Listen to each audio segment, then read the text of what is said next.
Sophia found the photograph on a Tuesday afternoon, and it stopped her cold. She had been on her knees on the living room floor for most of the day, surrounded by cardboard boxes in different states of fullness. She was 6 days away from leaving this apartment. She had signed the papers on a new place across the city, smaller, quieter, north-facing, with good morning light, and she had been filling boxes with the careful, methodical energy of someone who needed to do something physical, while her mind worked through something else entirely. The bottom shelf of the large white bookcase had gone untouched for more than a year. She worked through it slowly, pulling things out in armfuls, old sketchbooks with their pages soft at the edges, a rolled color chart she had used in a project 2 winters ago, 3 books she had been meaning to return to someone, and could no longer remember who, and tucked flat behind 2 of the sketchbooks, slightly bent at one corner, was a plain white envelope. She knew immediately what was inside. She had put it there herself more than a year ago, after downloading and printing the photograph, and fully intending to frame it, which she had never done. She slid it free of the envelope anyway, and held it up in the pale afternoon light. The photograph had been taken at a gallery opening, 18 months earlier, on a wet evening in March. A gallery staff member had walked through with a small camera all evening, and the gallery had emailed a shared album link a few days later. This had been the best one. In it, Sophia was wearing a dark green blouse, her hair loose, smiling with the complete, unself-conscious ease she almost never managed in photographs. Daniel was beside her, tall and composed, one hand resting with barely any pressure at her waist, the way he always touched things, with precision and without excess. She remembered the moment. She had known him for just over an hour by then, and she had already been feeling the first tentative edges of something she hadn't been prepared to feel. She had looked at this photograph countless times. She had loved it for what it represented. She had kept it carefully, because it was the first frame of a story she had believed was hers. She had never, in any of those viewings, noticed where his eyes were pointing. She saw it now. She was a graphic designer, noticing how images communicated, noticing what the eye moved toward, what every detail carried, was as instinctive to her as breathing. And in the space of a second, her trained eyes read the photograph, and understood something she had somehow looked past every time before. Daniel's gaze was not on her. It was not on the camera. It was directed to the left, toward the edge of the frame, toward whatever lay just outside the photograph's boundary. Not dramatically, only by a few degrees, subtle enough to dismiss if you were not paying attention. But she was always paying attention. She was the woman who stood in front of a dark doorway photograph for 10 minutes, reading the suggestion of light inside it. She paid attention, and what she was looking at now was a man standing beside her on the night they met, with his eyes pointed somewhere else entirely. She sat back on her heels and stayed very still. Her memory pulled her backward to that evening, without much effort. She had told the story of the night she met Daniel so many times, to Claire, to her friend Nathan, to the version of herself who lay awake in the early months of the relationship turning it over with a kind of quiet pleasure, that she could reconstruct it in detail. Claire was the reason she had gone. Claire had called in the middle of that gray March afternoon, already halfway through getting dressed, her voice carrying the particular frequency of someone who needs something and is trying to frame it as a casual invitation. She had been invited to a photography opening that evening, and the photographer whose work was being shown was a person she knew from 2 years prior, in a context that was not dramatic but was not simple, and she absolutely could not walk through that door alone. She needed Sophia. Sophia had not hesitated. That was the kind of friend she was. She had changed out of her work clothes, pulled on a good coat, and taken the train in the rain, arriving at a converted textile building near the waterfront, where the gallery occupied the entire 4th floor. It was a building she liked on sight, one of those spaces that had kept its industrial bones, with wide windows and heavy raw brick and floors that felt like they could absorb anything. She took the lift up and walked into the gallery. The photographs on the walls were large and black and white. They were all of doorways. Not impressive or historic doorways, ordinary ones, in apartment corridors and street-facing walls and old commercial buildings. But each had been photographed at an unusual hour, or from an unusual angle, so that something essential had been stripped away, and something else had been left behind. A plain door in a narrow street, photographed at 3 in the morning under a single yellow light, became a proposal. A door hanging open at the end of a corridor became a held breath. Each one was asking a version of the same question. What are you willing to go toward? Sophia had drifted away from Claire almost immediately, which Claire understood and expected. Sophia worked through galleries best alone. Company pulled her attention toward the person rather than the work, and in galleries her attention belonged to the walls. She moved slowly along the left side of the room, taking time with each photograph, giving them the space they asked for. She was the kind of viewer who stayed. Most people moved through galleries at a pace that suggested they were checking boxes, saw this, saw that, acknowledged the others, but Sophia planted herself in front of things and waited. She stopped at a photograph 2/3 of the way along the left wall. The doorway in it was narrow, in a building clearly very old. The plaster on either side was cracked in long diagonal lines, the wooden frame warped slightly by years of seasonal change, the surface worn down in places to the grain. The door itself was gone, only the frame stood, and beyond it was absolute darkness, except, and this was the thing that stopped her, for the faintest possible presence of light, deep in the dark, at a distance you couldn't calculate. It was barely there. It was the kind of light that required a decision. You could convince yourself it wasn't real, that it was an artifact of the paper or the exposure, or you could decide it was genuinely there and then ask yourself what it was. The photograph offered no answer. It only offered the question and waited to see what kind of person you were. She stood there for close to 10 minutes. "That is the best photograph in the room," said a voice from just to her right. She turned. The man standing there had not been looking at her. He was looking at the photograph with the unhurried, unself-conscious focus of someone genuinely occupied with something rather than performing occupation. He was tall, not unusually, but noticeably, and was wearing a dark jacket over a white shirt with no tie. His posture easy and natural, the kind of relaxed that is the result of genuine comfort rather than practiced performance. He held a drink loosely at his side. He had the quality she always noticed in people who were truly settled in themselves. He occupied exactly the space he needed, and not a fraction more. "Everyone else has been walking straight past it," he said, still looking at the photograph. She looked back at it too. "Do you know why?" He paused before answering. She registered the pause specifically, because it was a real one. He was actually thinking rather than queuing up his next sentence. "Because it poses something they can't resolve in a few seconds," he said.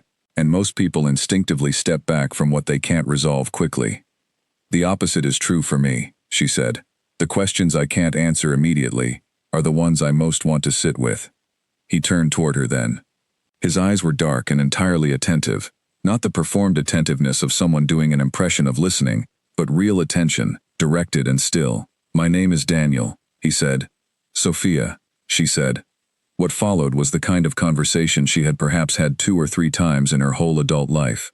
The kind where you think you've reached a natural end, and then someone says something, and it opens up again, deeper and more interesting than before. They talked about the photographs and what the best ones were doing. Not decoratively, but functionally, how they created feeling, through specific technical choices. They talked about her work in graphic design, about the way color operated on an emotional register that most people experienced without being able to explain, about the intelligence required to make an ordinary thing look like more than it is without making it look false. He listened the way very few people listened, following what she said, processing it, coming back to it 2 exchanges later with a question that showed he'd been carrying it. She talked more than she usually did. He told her about his firm, built by his father across 3 decades, dealing in the kind of long-view financial strategy that required patience over almost every other quality. He was 41. He had a sister named Margot who was 10 years older, and who was, in his estimation, the most practically intelligent person he had ever met. And he said this with genuine admiration, rather than any of the competitive edge that sometimes surfaced when siblings spoke about each other. He talked about his family, with the ease of someone who had genuine closeness, rather than performed closeness. And she noticed the difference, because she could always notice the difference. Near the end of the evening, as the gallery staff began the polite work of moving people toward the exit, he told her that he had grown up in a very quiet house, and that he had spent most of his adult life uncertain whether he was genuinely drawn to rooms full of people, or simply accustomed to filling them, because silence made him uneasy, in ways he had never entirely mapped. He said this with no apology and no performance. He just said it, as a fact about himself that he was still investigating. That was the thing she kept for weeks afterward, the admission of something unresolved. Men who moved through the world with the natural ease that Daniel possessed, who occupied rooms quietly and entirely, who never needed to speak loudly to be heard, did not typically share their uncertainties casually with strangers. It had felt like a door he'd left open deliberately. She had walked through it.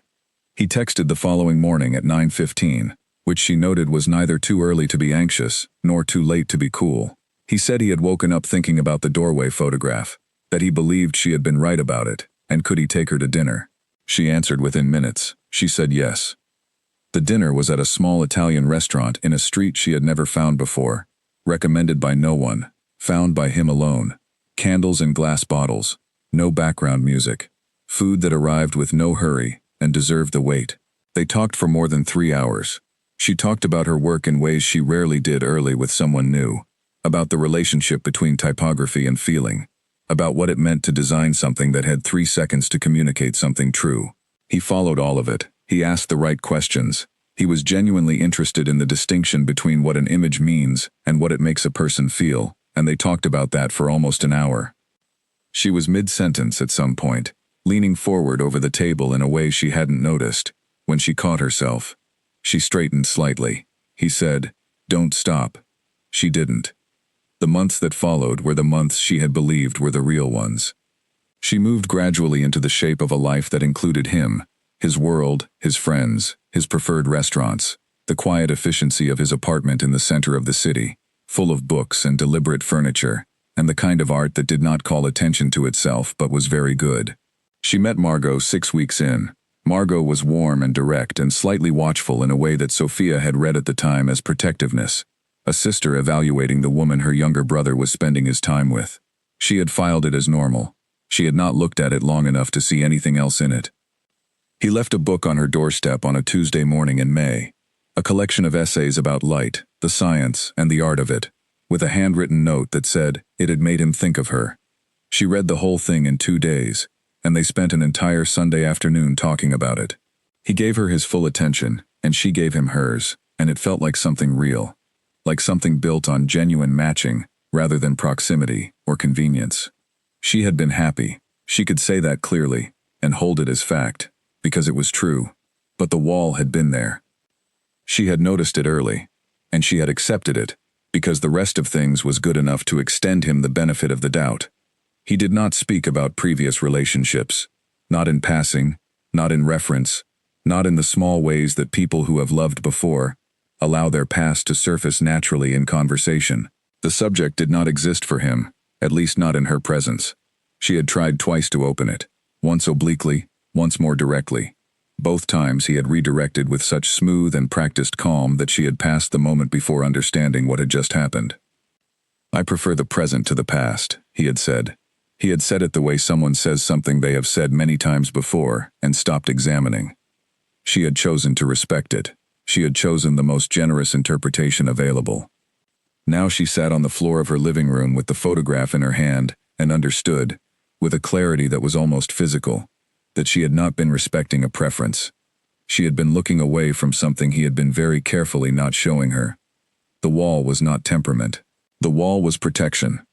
Specific, deliberate, maintained protection around a specific thing that he had not healed, had not resolved, had simply built his life around, while pretending it was no longer there. She put the photograph in the box she was giving away. She did not look at it again. She stood, pressed her palms flat on the top of the bookcase for a moment, and breathed steadily. Then she picked up her packing tape and sealed the box. She had 6 days left. She intended to understand everything before she used them. She was not going to leave any door in this story closed. That was not who she was. It had never been who she was, and it was not going to start being who she was now, when it mattered most. She went back to work. She had been thinking, over the previous days, about the specific quality of Daniel's attention in those first months. She was a person who noticed attention, not because she craved it, but because she was trained, professionally, to read communication. Attention was a form of communication, and Daniel's had been, genuinely, exceptional. He did not divide his attention when they were together. He did not check his phone. He did not have the half-present quality of someone who is with you but also slightly elsewhere, monitoring the room, tracking other possibilities. When he was with her, he was entirely with her. His eyes, his engagement, his questions all directed completely at her, and this had felt, in the early months, like the most intimate gift anyone had given her. She understood now that this quality was not only about her. The undivided attention was Daniel's general way of operating in the world. He gave it to everything he chose to be present for, not because she was special, but because he was that kind of person. She had experienced it as evidence of love, and it had been that. But it had also simply been him, his way, his mode, the attention he gave to everything, from investment decisions to conversations in galleries. The distinction mattered. She had read his nature as something directed specifically at her. That was part of what she was still recalibrating. She thought about the first time she had stayed at his apartment, a Sunday morning, 5 months in, when she had made coffee in his kitchen while he was still asleep, and had stood at his large window looking down at the street below, feeling the particular warmth of being in someone else's space, and feeling welcome in it. She had felt, that morning, that she had arrived somewhere. She had felt, for the first time in a very long time, that the life she was in was precisely the right size. That feeling had been real. She held it clearly. She was not going to revise it. But she also understood, now, that arriving somewhere and being truly at home there were not the same thing. She had arrived in a space that Daniel had carefully organized and that had room in it for someone like her.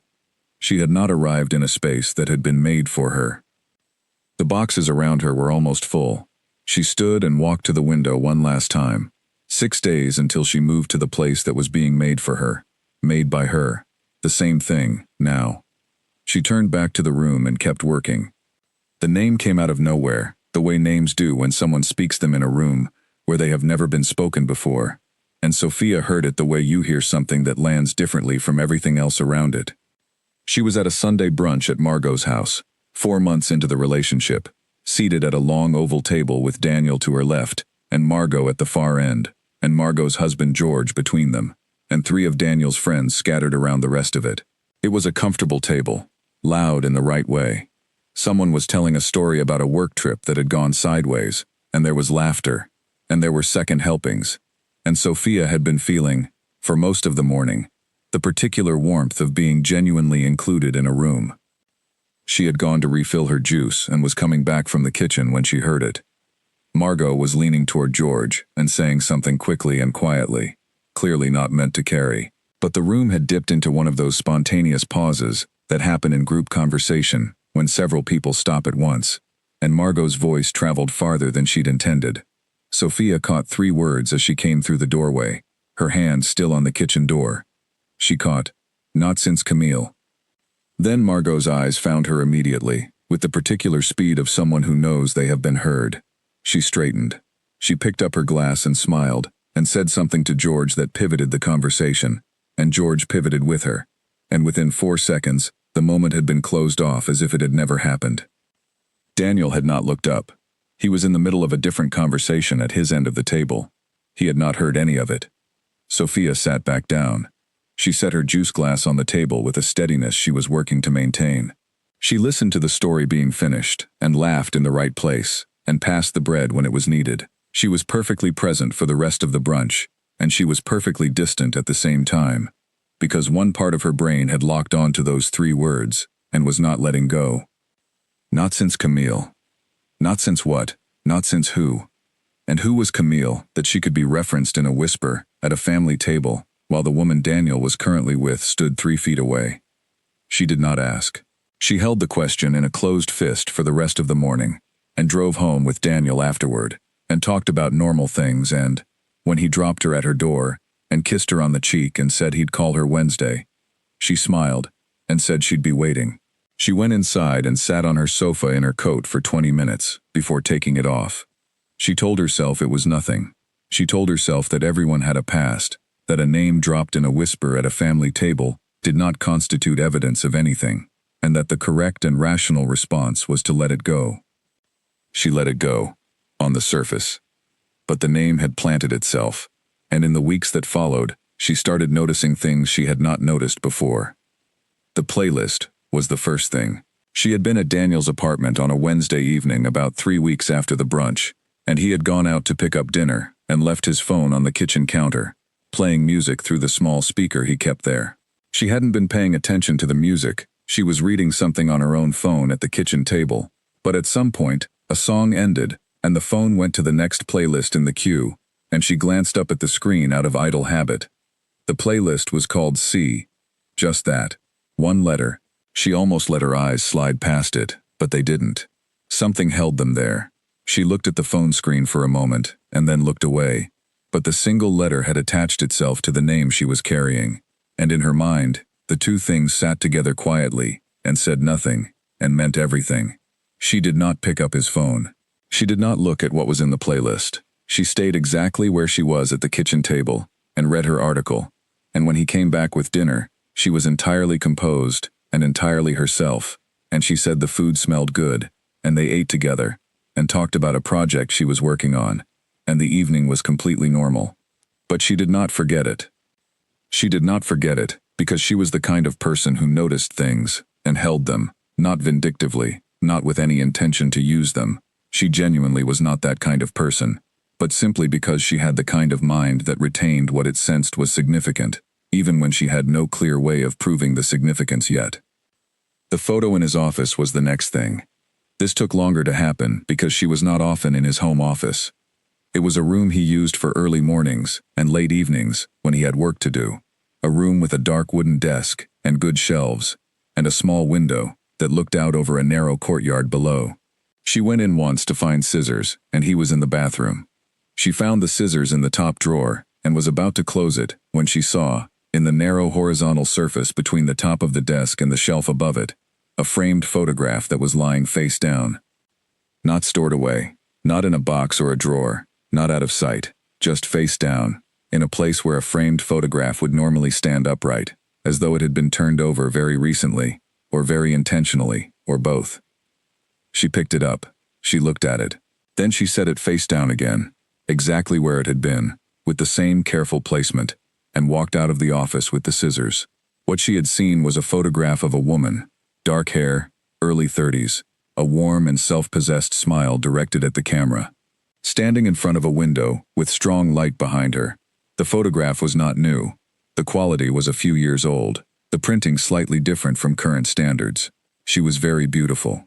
Not in a done-up way, but in the kind of way that photographs well precisely because it isn't trying. She was comfortable in front of the camera.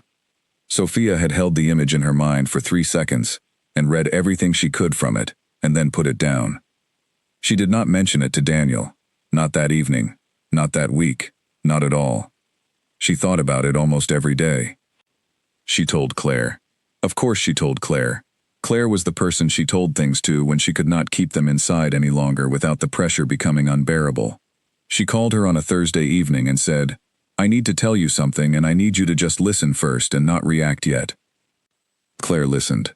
Sophia told her about the brunch, the whisper, the 3 words, the playlist named C, and the face-down photograph in the office. She told it all clearly and in order, without drama, just the facts arranged in sequence. There was a short silence after she finished. "What's the woman in the photograph look like?" Claire asked. "Beautiful," Sophia said. "Dark hair, comfortable in herself, like someone used to being looked at." Another silence. "And you've never heard him mention her?" "Never once. He doesn't talk about anyone from before me. I've told you that." "Right," Claire said. She was quiet for another moment and then said, "You're not being irrational, Sophia. I just want to say that first. The things you've noticed are real things. Whether they add up to what you think they add up to, I don't know. But you're not inventing this." Sophia had needed to hear that. She had been worrying, quietly, that she was reading meaning into things that had no meaning, that she was the kind of person who manufactured suspicion from nothing because of some insecurity she hadn't named. Claire saying she wasn't inventing it mattered. "What do I do?" Sophia said. "You could ask him," Claire said. "I've tried asking him, twice. He changes the subject. Then you ask him directly. You name the name." Sophia was quiet. "Can you do that?" Claire said. "Not yet," Sophia said. "I need more before I do that." She did not know why she needed more. She had enough, probably, to go to Daniel and say, "Who is Camille? And why is her photograph face down in your office? And why do you have a playlist with only her initial on it?" She had enough. But something in her wanted the full picture before she opened that door, because she understood instinctively that once she opened it, nothing would go back to being closed again. She was not wrong about that. The restaurant was the fourth thing. There was an Italian place in a particular street in the older part of the city that Daniel had never once taken her to.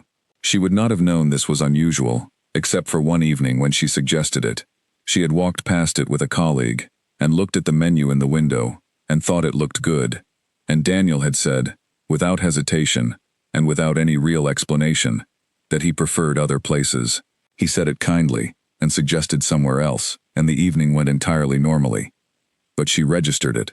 She registered it because he had said it with the speed of someone who already had an answer ready for that question, as though he had been waiting for it, or had given the same answer before. There was no visible discomfort in him when he said it. He was not a man who showed discomfort easily, but the answer had come too fast, and with too little substance to be merely a preference. 3 weeks later, she walked past the restaurant on her own, and looked at it for a long time. It was a good-looking place, warm light, small tables, the kind of frontage that suggested it had been there a long time, and didn't need to prove itself. The kind of restaurant that had probably been significant to someone at some point.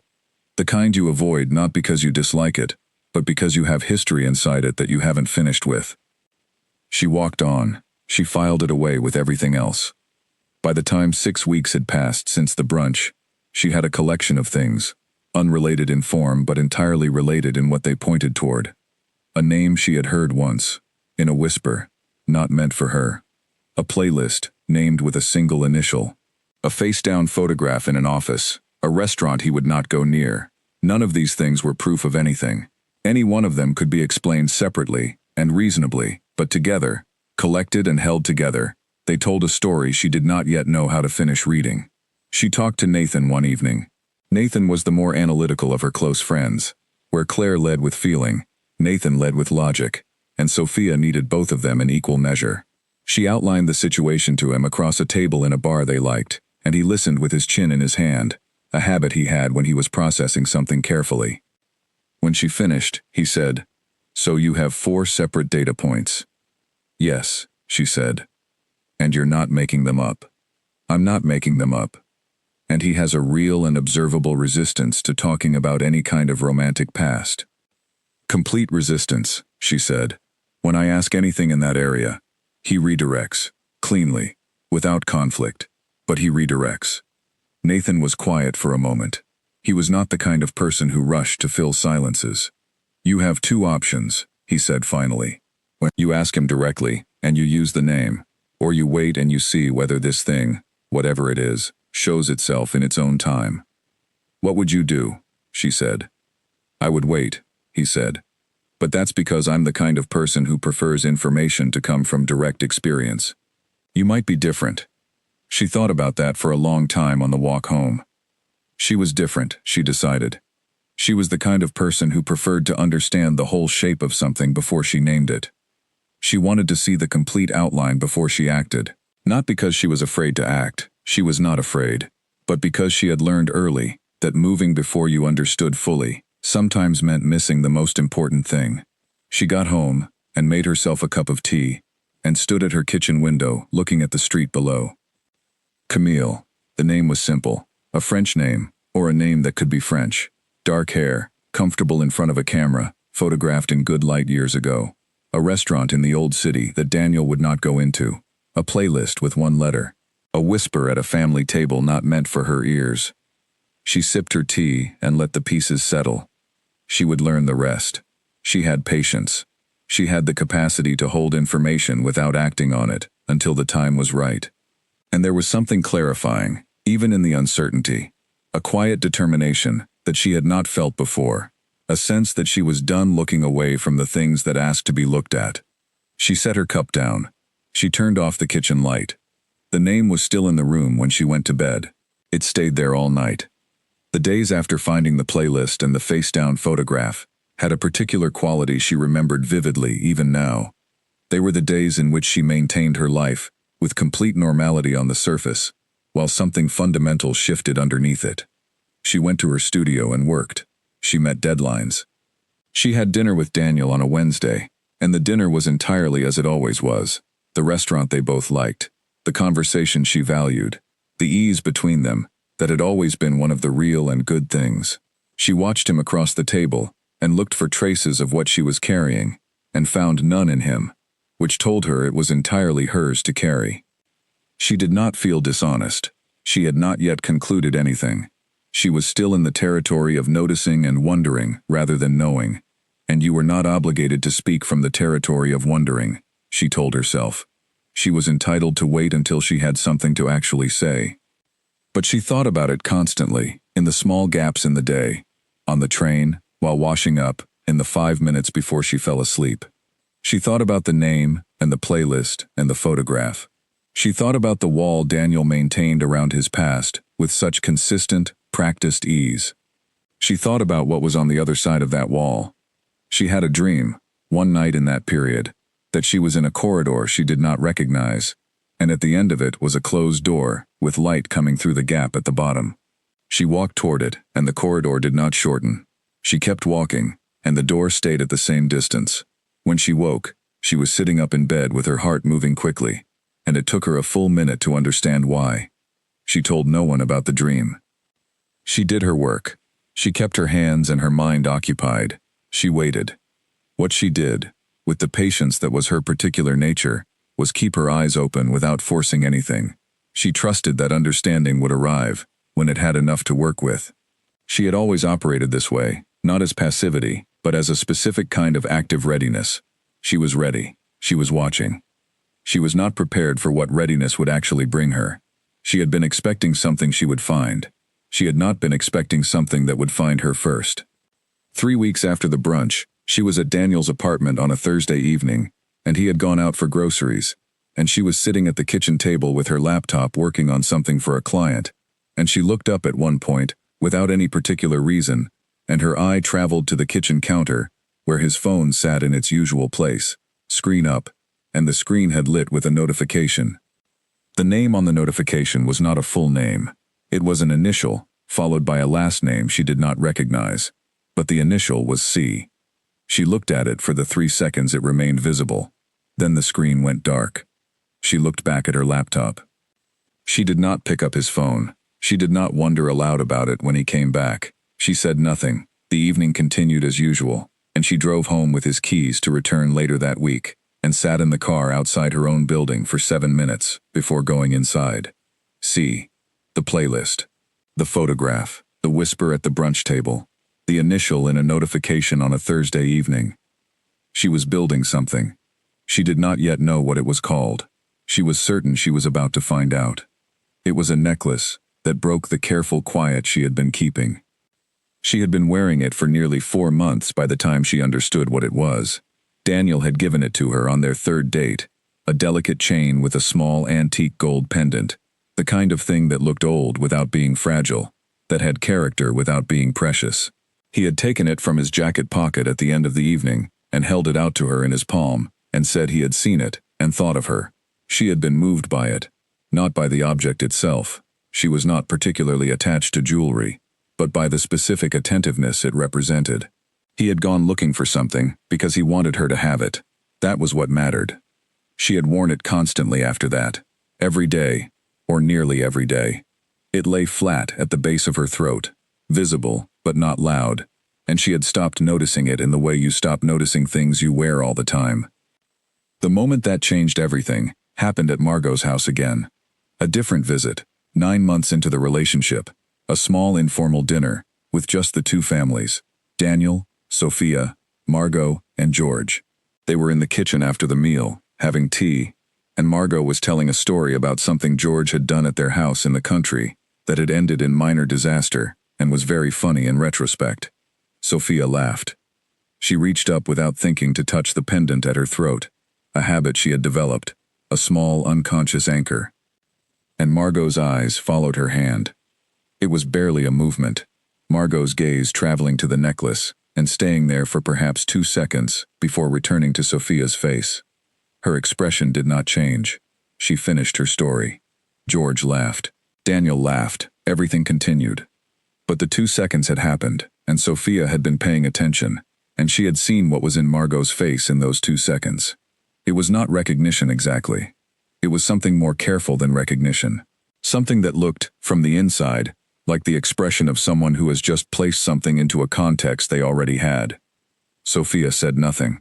She kept her hand at her throat for a moment longer, and then lowered it and smiled at George's reaction to the story. When they drove home that evening, she said to Daniel, conversationally, as though the thought had just occurred to her, "Your sister noticed my necklace this evening." He glanced at her. "Did she?" "I thought so." She looked at it. "Do you know if she has something similar?" "I don't think so," he said. He looked back at the road. "She doesn't wear much jewelry." He said it easily. Too easily. Or perhaps she was reading into it too easily. She was never fully certain where the line was between genuine perception and the pattern-seeking that anxiety could produce in a person, if she let it. But she filed the moment and drove home and went to sleep, and in the morning, she took off the necklace and held it in her palm for a long time in the bathroom light. An antique gold pendant on a fine chain. Old without being fragile. A piece that would suit several women and complement a particular kind of person. She put it on again. She was not going to stop wearing it. She was not going to let a suspicion she couldn't prove change the way she moved through her own life. But she noted it. She was noting a great many things by this point. The corner table had become something she thought about more than it deserved. Daniel had a preference, a specific, unyielding preference, never stated aloud but always acted upon, for a particular type of table positioning whenever they went to a restaurant. He wanted the corner. Not a corner with a wall on 2 sides, exactly, but the seat that placed his back to something solid, with a clear view of the room. He arranged this without making a production of it. He simply asked quietly when they were shown to another table, and the table was always changed, and he always held her chair and thanked the host, and settled in with his particular easy composure. She had noticed this in the first month, and thought nothing of it. Plenty of people had seating preferences. She herself preferred natural light, and would choose a window table when she could. But at some point, she had started thinking about what the preference communicated, rather than what it simply was. The corner table with the sight line. The position that let you see the room, and be partially hidden from it. The position a person chose when they needed to be able to see who came in. She did not say this to herself in dramatic terms. She was not a dramatic person. She held the observation quietly, and added it to the others. Then came the evening in November when he said the thing that she would return to more than any other single moment in the months that followed. They were in his apartment on a Friday evening, both of them tired in the pleasant, purposeful way of people who had worked hard during the week. She was on the sofa reading. He was in the armchair across from her with a book of his own. The lamp between them was on. The room was warm. It was one of the evenings she had loved most in their relationship. The ones where they were simply in the same space together, without needing to perform being together. He looked up from his book at some point, and she wasn't looking at him, so she didn't see it happen. She only knew he had been watching her when he said, quietly, almost to himself, "You're so calm, I can't tell you what that's worth." She had looked up then. He was watching her with an expression she hadn't seen on him before. Not affectionate exactly, but something more complex. Something that reached further back than the present moment. She had smiled. She had said, "Is that a compliment or a comment?" He had smiled too, and said it was most certainly a compliment, and she had gone back to her book, and the evening had continued. But the words lived in her. "You're so calm. I can't tell you what that's worth." Not, "You're wonderful." Not, "You make me happy." Not, "I love the way you think, or the way you look, or the way you fill a room." Not even the simple, unambiguous declarations that people in relationships exchanged without thinking. He had looked at her from across the lamplit room and reached for her calmness specifically. The quality of her that did not disturb. The quality that did not produce noise or unpredictability, or the kind of turbulence that required management. She thought about this phrase in the dark of her bedroom at 2 in the morning on a Thursday, many weeks after the evening it had been spoken. She thought about what kind of person would value calmness above other things. She thought about what the opposite of calmness in a relationship looked like. And she thought about a dark-haired woman in a face-down photograph. A woman who held herself with that particular unself-conscious ease. A woman whose name had been whispered at a family table in a way that suggested she was still present enough to require careful handling even in her absence. She thought about someone who might not have been calm, who might have been electric or difficult, or the kind of person who produced weather. And she thought about a man who had loved that kind of person and lost them, and then looked for the opposite and found her. She did not want to think that thought. She was very careful not to think it fully, because to think it fully felt like dismantling something she needed, but it was there, and she was not the kind of person who could unknow things once she had known them. She told Nathan what she was thinking one afternoon when they were walking along the river. She laid it out for him as precisely as she could. The necklace, Margot's 2-second reaction, the corner table, the calmness comment. She told him about her theory, not a theory exactly, more a shape that was forming in her mind, still incomplete, still with gaps. Nathan walked beside her for a while in silence. He watched the river. Then he said, "It sounds like you're collecting evidence." "I'm noticing things," she said. "Those two things aren't as different as you might like," he said, without unkindness. "When does noticing become deciding?" She did not have an answer for that immediately. She thought about it as they walked. "When I have the whole shape of it," she said finally. "And when will that be?" She looked at the river. "I'm not sure yet." He nodded. He did not push her. That was the thing she valued about Nathan. He never pushed her toward conclusions she wasn't ready for. He would lay the question out clearly, and then step back and let her sit with it. She sat with it for the following 2 weeks. She collected more, not because she was hunting, she was not consciously hunting, but because she had developed the particular sharpened awareness of someone who has started to understand that there is a pattern, and once you see the pattern, new instances of it present themselves without effort. There was the evening she asked Daniel about his longest relationship, phrased differently from before. She asked it while they were cooking dinner together, her back half turned to him, chopping vegetables, making it as casual as possible, with no intensity and no confrontation. She said, "What was the most time you'd spent with someone before me?" He did not answer immediately. She heard him continue working at his own side of the counter. Then he said, "A few years," and the way he said it, not evasively, but carefully, the way you say something you have measured out in advance, told her that the few years had been significant enough to require that measurement. A few years, she thought about that as they finished cooking.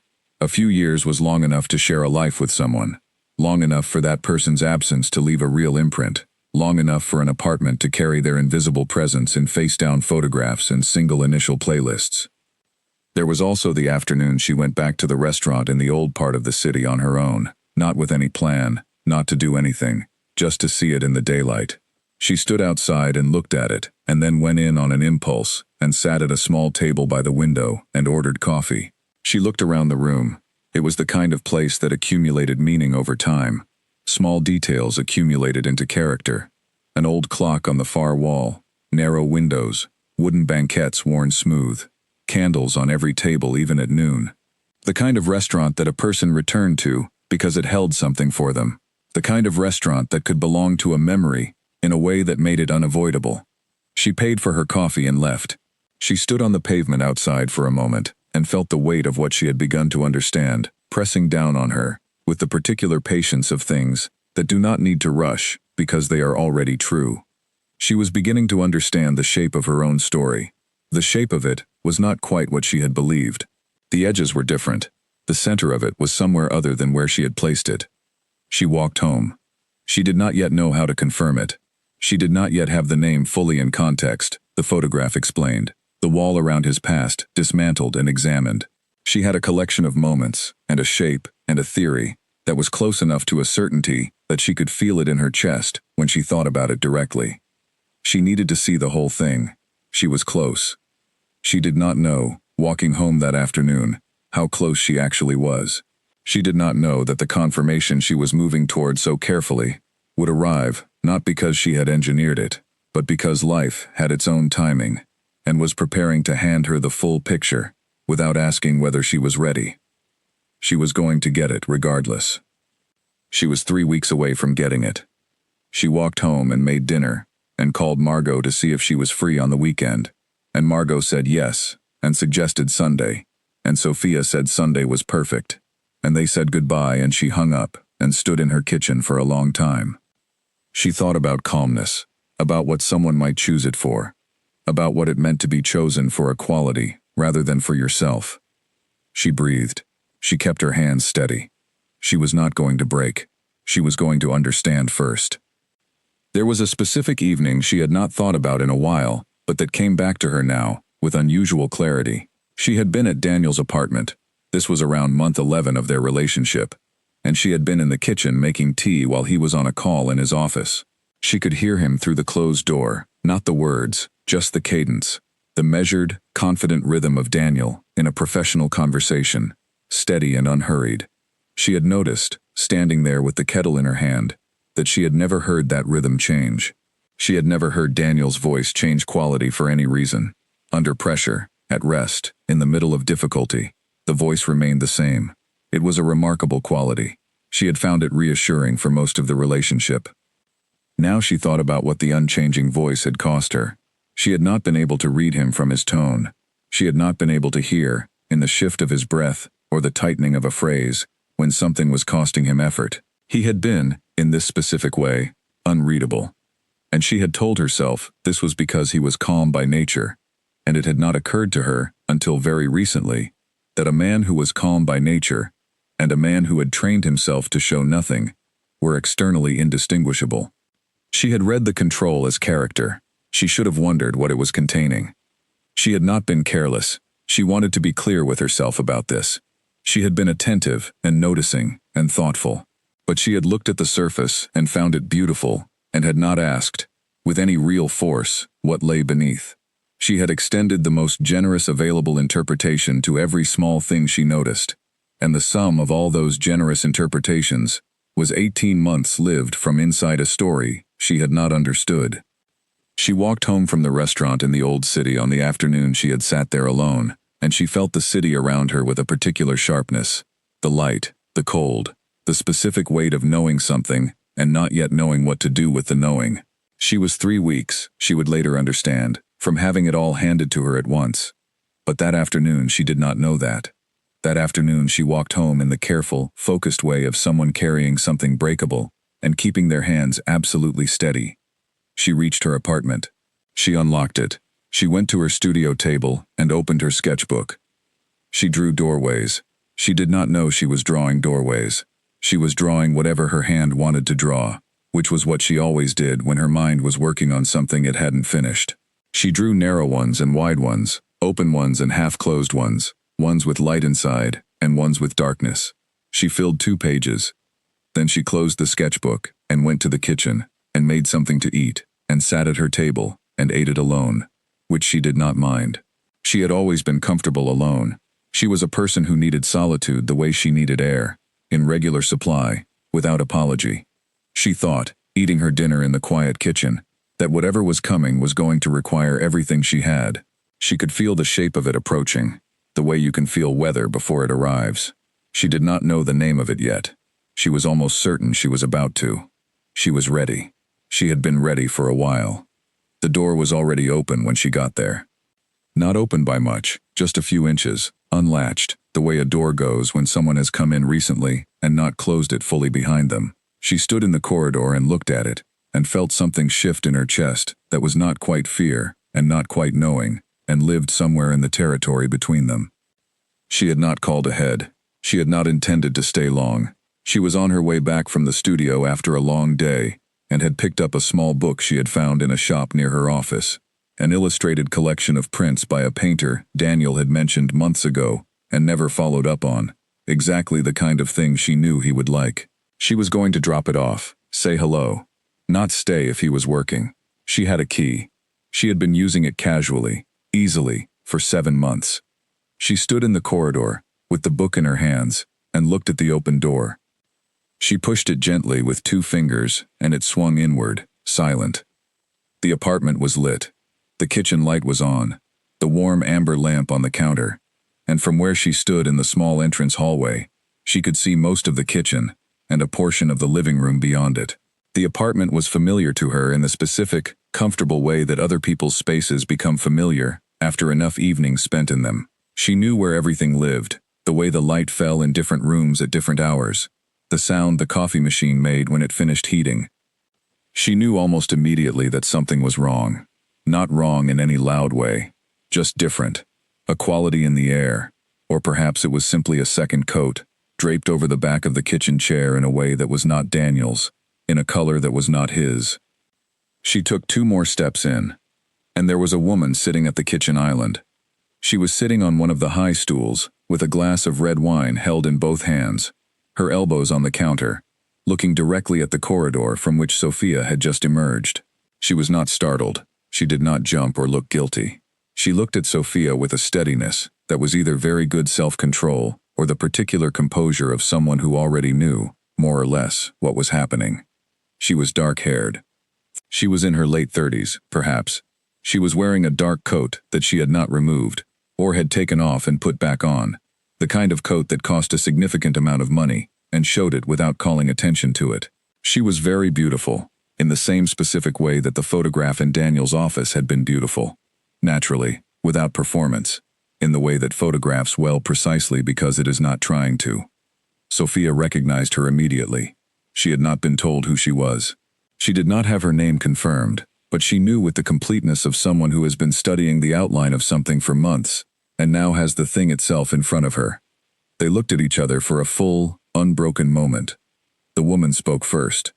Her voice was controlled, with a slight quality beneath it that might have been apology, or might have been pity, and Sophia could not decide in that first second which one would be more difficult to take. "I didn't know he was seeing someone," she said.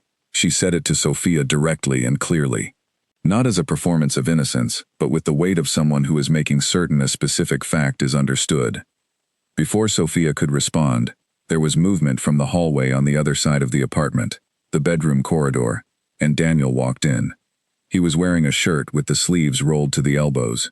He was holding his own glass, and the instant his eyes found Sophia, standing in the entrance hallway with a small paper bag in her hands, and a face that was, she imagined, entirely unreadable. She watched something happen in his expression that she had never seen happen in his face before. The composure, the extraordinary, constant, unshakable composure that she had sometimes found comforting, and sometimes found like talking to very beautiful stone, cracked, not dramatically, not in any way that would be visible to someone who had not spent 18 months learning to read the small movements of him. But she saw it.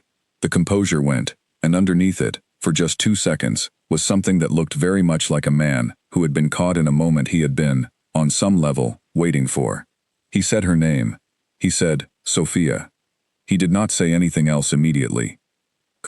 The 3 of them were in the apartment together, in the warm kitchen light, in a silence that lasted perhaps 4 seconds and felt like much longer. Sophia looked at Daniel. She looked at the woman at the counter. She looked at Daniel again.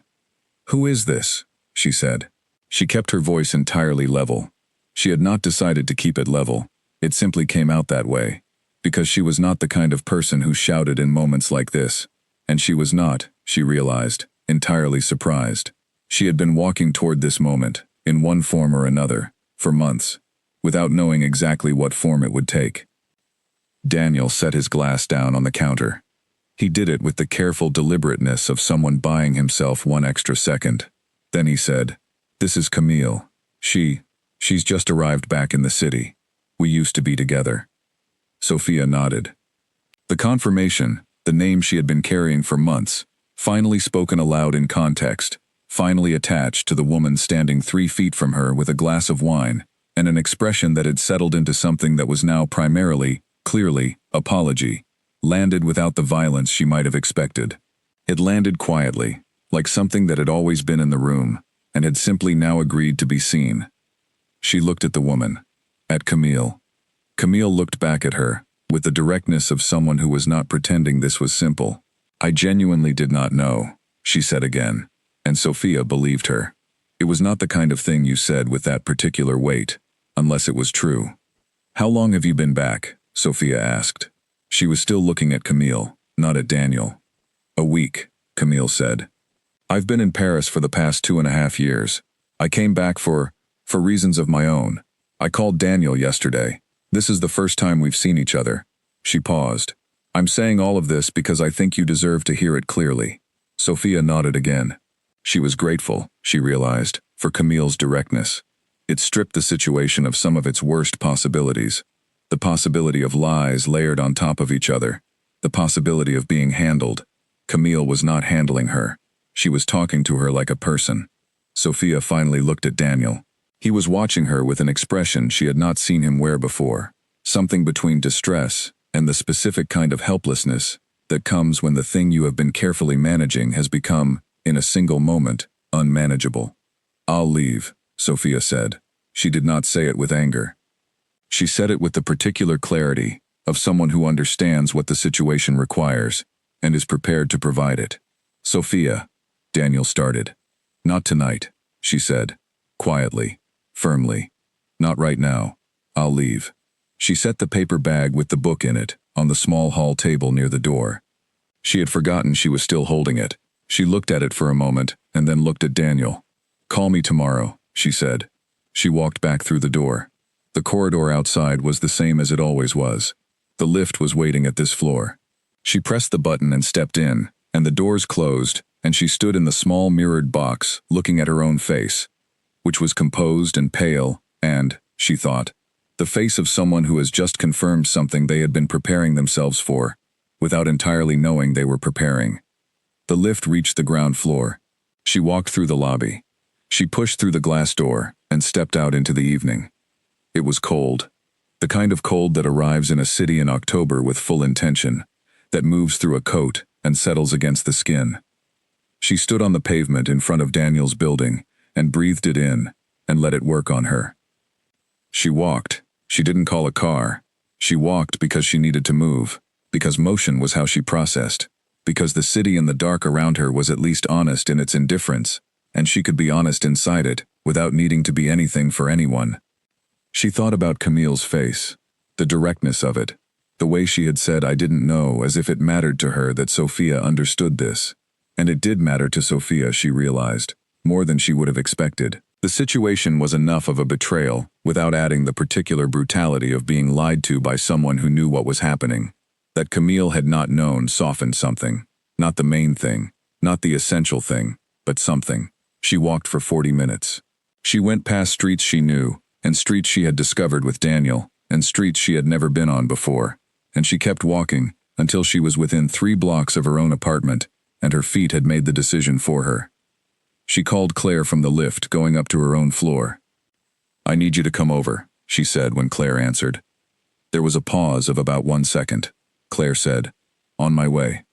She unlocked her apartment and stood just inside the door, and did not turn on the light for a moment. She stood in the dark and let herself have 1 full minute of it. The darkness, the silence, the whole weight of what had just happened. And then she turned the light on and took off her coat and put the kettle on. By the time Claire arrived, 20 minutes later, the tea was made.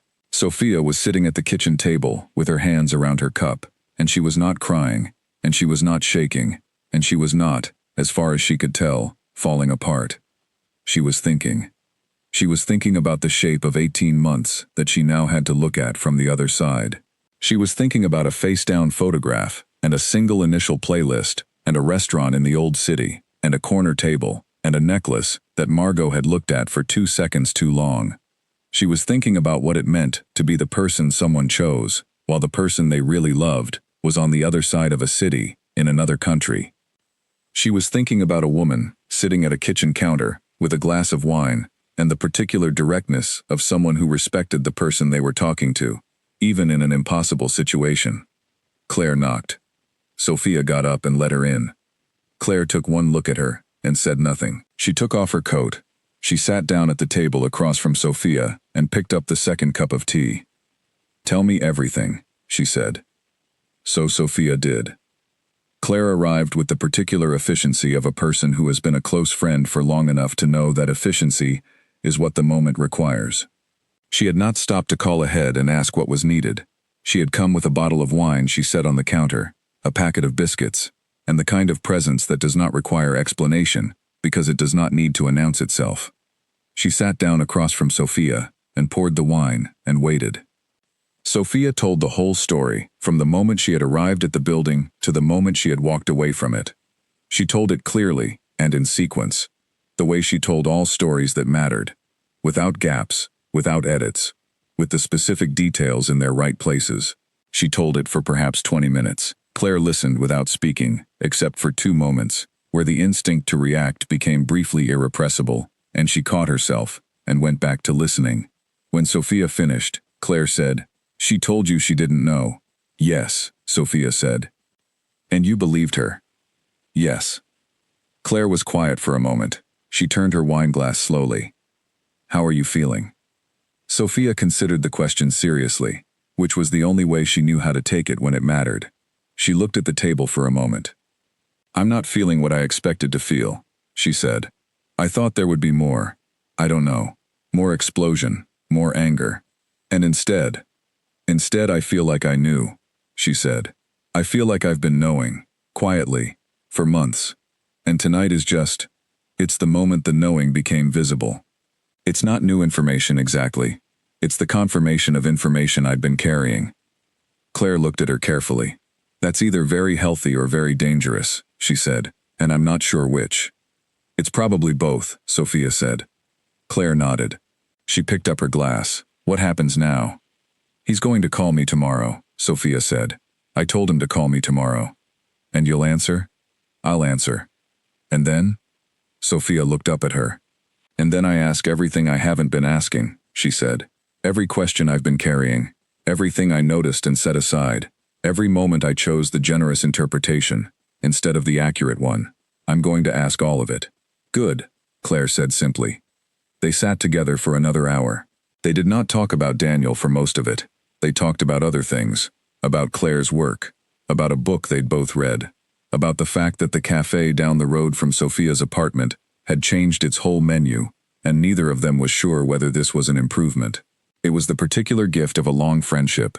The ability to be fully beside someone in a difficult moment, without requiring the difficulty to occupy every second. When Claire left, she held Sophia briefly at the door. No dramatic words. Just the pressure of someone who intended to be there, expressed physically, without language. Sophia closed the door and leaned against it. The apartment was quiet.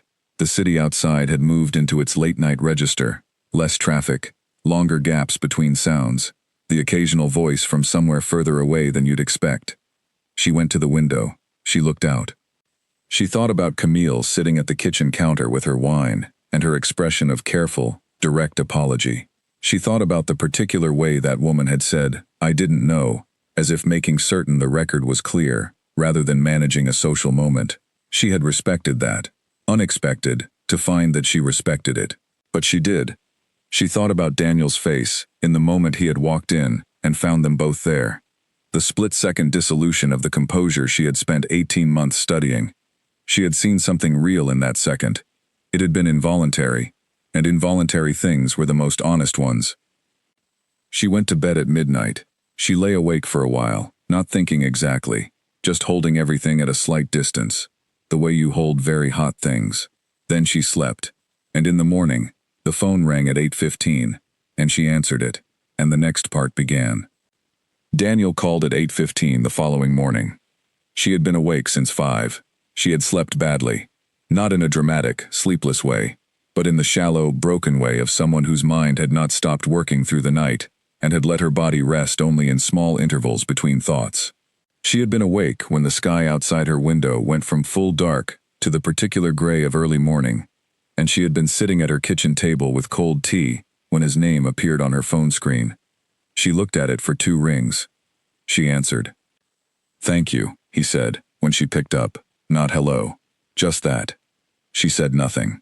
He asked if she would meet him. She said yes, but not at his apartment, and not at any place they had been together before. She named a cafe, 3 streets from where she worked. A place he did not know. A neutral table. He agreed without argument. She was there first. She chose a table in the center of the room, not the corner, deliberately. When he came in and saw where she was sitting, he came directly to the table and sat across from her without asking to change it. She noticed that. He looked, for the first time in all the time she had known him, like a man who had not slept, not wrecked, not broken, but carrying something. The composure was still there. It was too deep in him to disappear entirely, but it sat differently on him today, like a coat that had been put on in a hurry, She ordered coffee. He ordered nothing. She did not speak first. She waited. He put both hands flat on the table in front of him, a gesture she had not seen him make before, and he said, "I owe you a great deal more than I'm going to be able to give you in this conversation. I want to say that before I say anything else." She looked at him steadily. "Start anywhere," she said. He looked down at his hands for a moment. Then he looked back at her and said, "Camille and I were together for 4 years. 4 years and 3 months. She left.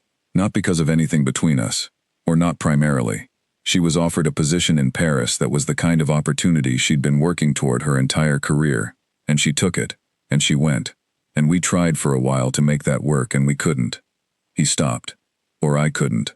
She would probably tell you something slightly different, but from where I was standing, I couldn't." Sophia held her coffee cup without drinking from it. She listened. "When she left," Daniel said, "I spent a long time in a state I'd rather not describe in detail. It's enough to say that I handled it very badly for the first year, and then I handled it in what I thought was the correct way, by moving forward, by choosing to rebuild something. By choosing me," Sophia said. She said it without accusation, as a factual completion of his sentence. He held her gaze. He did not look away. She would give him that. Through everything that followed, he did not look away. "Yes," he said, "by meeting you, by choosing to see where things went with you. But those two things aren't the same," she said. "Choosing to rebuild something and choosing me." A silence. "No," he said, "they're not." She put her coffee cup down. She pressed both palms flat on the table, in a way that mirrored his own gesture from a minute ago, and she heard herself say, from somewhere very calm and very far inside herself, "Was I a replacement for her?" The word had not been in her vocabulary before that moment. She had thought around it, thought toward it, approached it from multiple directions in the months of quiet collecting, but she had not said it aloud until now, and the saying of it was different from the thinking of it. The saying of it put it in the room between them where it could not be retrieved. Daniel was quiet for long enough that she knew the answer before he spoke. "I don't believe I thought of it in those terms," he said carefully. "I don't believe I was conscious of it." "But?" He exhaled. "But when I met you, at that gallery, in front of that photograph, I was in a state that I was not being honest with myself about. I thought I had finished grieving something. I had not finished. And you met me," she said. "And I met you, and you were—" He stopped. "I was calm," she said. She remembered the Friday evening in his apartment, the lamp, the books, his voice saying it almost to himself. "You're so calm. I can't tell you what that's worth." He heard it in her voice, that she had kept it, that she had understood it differently in the keeping. "Yes," he said, "you were calm, and I was so tired of the alternative." There it was. She had known it was coming. She had prepared herself for it, as well as she could. But hearing it said, in Daniel's voice, with his hands flat on the table in front of him, was different from any preparation. It arrived in her chest with a specific weight. Not rage, not grief, exactly. Something more like the feeling of a long suspicion finally becoming fact. The relief of certainty, combined with the cost of it. "Tell me about her," Sophia said. "Not to hurt either of us. I just want to understand the whole thing." He looked at her for a moment. Something in him shifted, a decision being made behind his eyes. Then he talked. He told her that Camille was a designer. Interiors, architectural spaces, large-scale installations. She worked internationally and had been building toward the Paris position for years before it materialized. She was, he said, the kind of person who entered a room and changed the quality of the light in it, not because she was loud or theatrical, but because she had the kind of specific, charged energy that made everything adjacent to her feel more alive. She was, he said, the most interesting person he had ever known. He said it simply, as fact, without seeming to notice that he was saying it to the woman sitting across from him in the center of a cafe. Sophia noticed. She listened without flinching. He told her that the 4 years had been, at their best, extraordinary, and at other times genuinely difficult. That they had fought well and made up well and built something real that had also, structurally, been impossible. That she needed to go and he needed to stay, and there had been no version of the choice that didn't cost one of them everything. She had gone. He had stayed. And then, he said, He had spent the better part of 2 years convinced he had put it behind him, only to understand now, sitting in this cafe across from Sophia, that he had managed the grief rather than working through it, that he had built a very good life around the edges of something he had never touched. "And I was the life you built," Sophia said. Her voice was still level. She had not raised it once. She did not intend to. He did not answer immediately. When he did, he said, "What I felt for you was real, Sophia. What I feel for you is real. I want you to know that I am not saying any of this to minimize what we had. I know you're not," she said.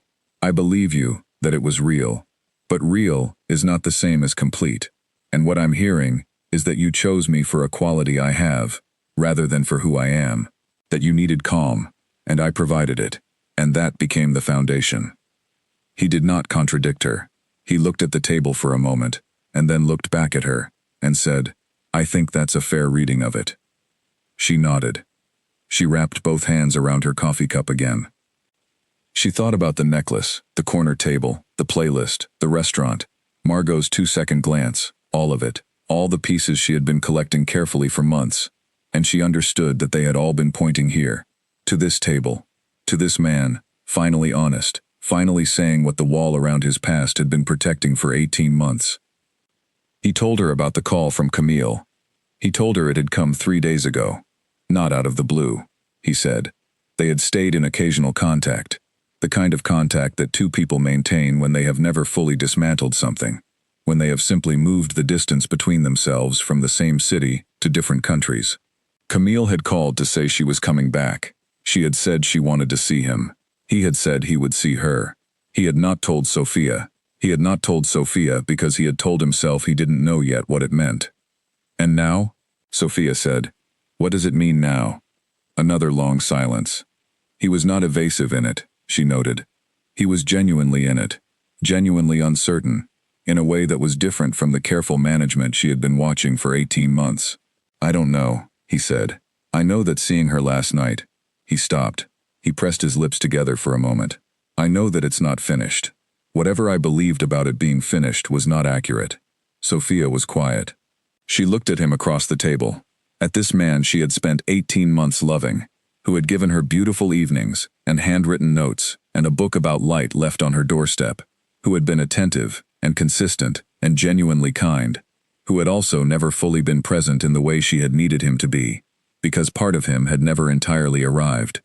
She had felt that absence, she realized now, without having named it. She had filled the gap with the warmth of the rest. She had been carrying more than her share of the weight of the relationship, she understood, not because he was careless or unkind, but because he had been using part of himself to manage the door he kept closed, and that part had not been available for her. "I have things to ask you," she said. "Not today. I can't ask them all today." "Whenever you want," he said. "I'll answer everything." She looked at him steadily. She believed him. She believed he would answer everything. Not because he had always intended to, but because the night before had removed his options, and he was, at his core, a person who responded to the absence of options with honesty. "I need to go," she said. She stood up. She pulled on her coat. He looked up at her. For the first time in their relationship, she saw something in his face that looked entirely without defense, the composure gone completely, replaced by something much more human and much less managed. He said, "I'm sorry." She believed that too. "I know," she said. She picked up her bag and walked out of the cafe into the cold morning and stood on the pavement for a moment in the thin October light. She breathed once, twice. Then she went to work. She went to work. That was what she had said she would do, and that was what she did, because she was the kind of person who kept her own promises to herself, especially when they were difficult. She sat at her studio desk and opened her computer and looked at the files in front of her and understood that she was not going to do very much useful work today, but she was going to be present in the place where work happened, which was different from doing nothing. She was in the studio for 4 hours. She answered emails.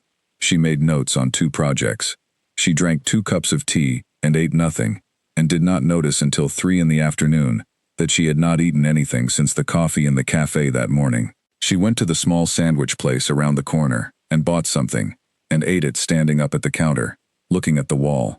which was not the most dignified lunch she had ever had, but was functional. She called Nathan from the pavement outside.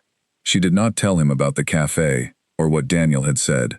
She said only, "I met with him this morning. He confirmed everything." She heard Nathan take a breath. He said, "Are you okay?" She said, "Mostly yes." He said, "Do you need anything?" She said, "Not right now." He said, "I'm here if you do." She said, "I know," and she meant it, and she hung up and went back to the studio. She sat with the confession for the rest of the afternoon. She sat with it not in the sense of dwelling or spiraling. She had a reliable awareness of the difference between productive processing and unproductive circling, and she kept herself in the first, but in the sense of allowing it to settle. The information she now had was real, and it was significant, and it needed to be placed somewhere in the architecture of her understanding of the past 18 months, before she could know what to do next. That was the thing she kept returning to, because it was the thing that complicated the straightforward anger she might have had available if he had simply been dishonest. He had not lied. He had simply not told the full truth, which was a distinction that mattered even when it was also a form of failure. He had told her, in the cafe, that he had chosen her partly for the relief her calmness provided. He had said this with such complete honesty that she almost hadn't been prepared for it. She had been braced for management, for the careful, practiced management she had observed in him for 18 months, and instead, he had offered her the unguarded fact. He had looked at his hands on the table and told her the truth. She thought about what it had cost him to say it. He was a man who needed to be in control of his own image, in the way that all people with great composure needed to maintain that composure. It was part of the structure that held them together, and he had dismantled part of that structure in front of her today, deliberately, because she was owed the dismantling. She did not forgive him for that. Forgiveness was not what she was doing, but she held it as real, because it was. She packed up the studio at 5. She walked home through streets that were already going dim in the October evening, the city pulling its light in early the way it did in autumn. She walked slowly. She let the cold air work on her. By the time she got home, she understood, in the quiet, clear way of something arrived at rather than decided, that she was going to ask for one more conversation, not immediately. When she was ready. She had more questions than the cafe had contained, and she was not going to leave them unasked. She was going to know the complete shape of this. But not yet. Tonight she was going to make dinner, and call Claire and be in her own apartment, with the ordinary evening around her. She did exactly that. Margot called on a Thursday evening at 10:40, which was late enough that Sophia knew it was not a casual call. She was sitting on her sofa with a book she hadn't been reading, the lamp on, a cup of tea cooling on the cushion beside her. Her phone buzzed on the coffee table, and Margot's name was there, and Sophia looked at it for one ring and then picked up. "I heard," Margot said. She did not say hello. She did not say, "I hope I'm not calling too late." She said, "I heard," and her voice carried the weight of someone who has been holding something for a long time and has now decided to put it down. "From Daniel?" Sophia asked. "From Daniel," Margot said. "He called me this afternoon. He told me what happened." Sophia tucked her feet beneath her on the sofa and waited. "I want to talk to you," Margot said. "Not about taking sides, not about managing the situation. I want to talk to you because I think you deserve more than what you've been given, and because I've known for a long time that this conversation was coming, and I have not been as honest with you as I could have been." There was something both careful and undone in Margot's voice that Sophia had not heard from her before. Margot was a woman of controlled and efficient speech. She said what she meant and moved on, and she did not revisit. The way she was talking now, slowly, with pauses, choosing her words with visible effort, told Sophia that she was speaking from somewhere she did not often speak from. "When can we talk?" Sophia said. "If you're free," Margot said. "I could come to you now, or tomorrow, whatever is better for you." Sophia thought about it for exactly 1 second. "Come now," she said. Margot arrived 20 minutes later. She was wearing a gray coat over what looked like clothes she had already changed into for the evening, and she was carrying nothing, which was unusual for Margot, who always carried something. She sat down in the armchair across from Sophia's sofa, and she clasped her hands in her lap, and she began. "I knew about Camille from the beginning," she said. "That's the first thing I want to tell you. When Daniel introduced you to me, I already knew your relationship existed, in the context of what had happened with Camille. He had never told me it was finished. Not really. He'd told me that he was choosing to move on, which is a different statement. Sophia listened. She did not interrupt. Camille was with him for 4 years. 4 years and a bit. During those 4 years, she was the most important thing in his life. I say that as his sister, who knows him well, and it is not an exaggeration. He has loved other people, but not like that. Not with the same. She got to something in him that nobody else had reached. She was electric, in a way that was sometimes very good, and sometimes very difficult, but it was always real, and he never found anything that matched it. Margot paused. She pressed her hands tighter together. When she left for Paris, he was not well, for a while.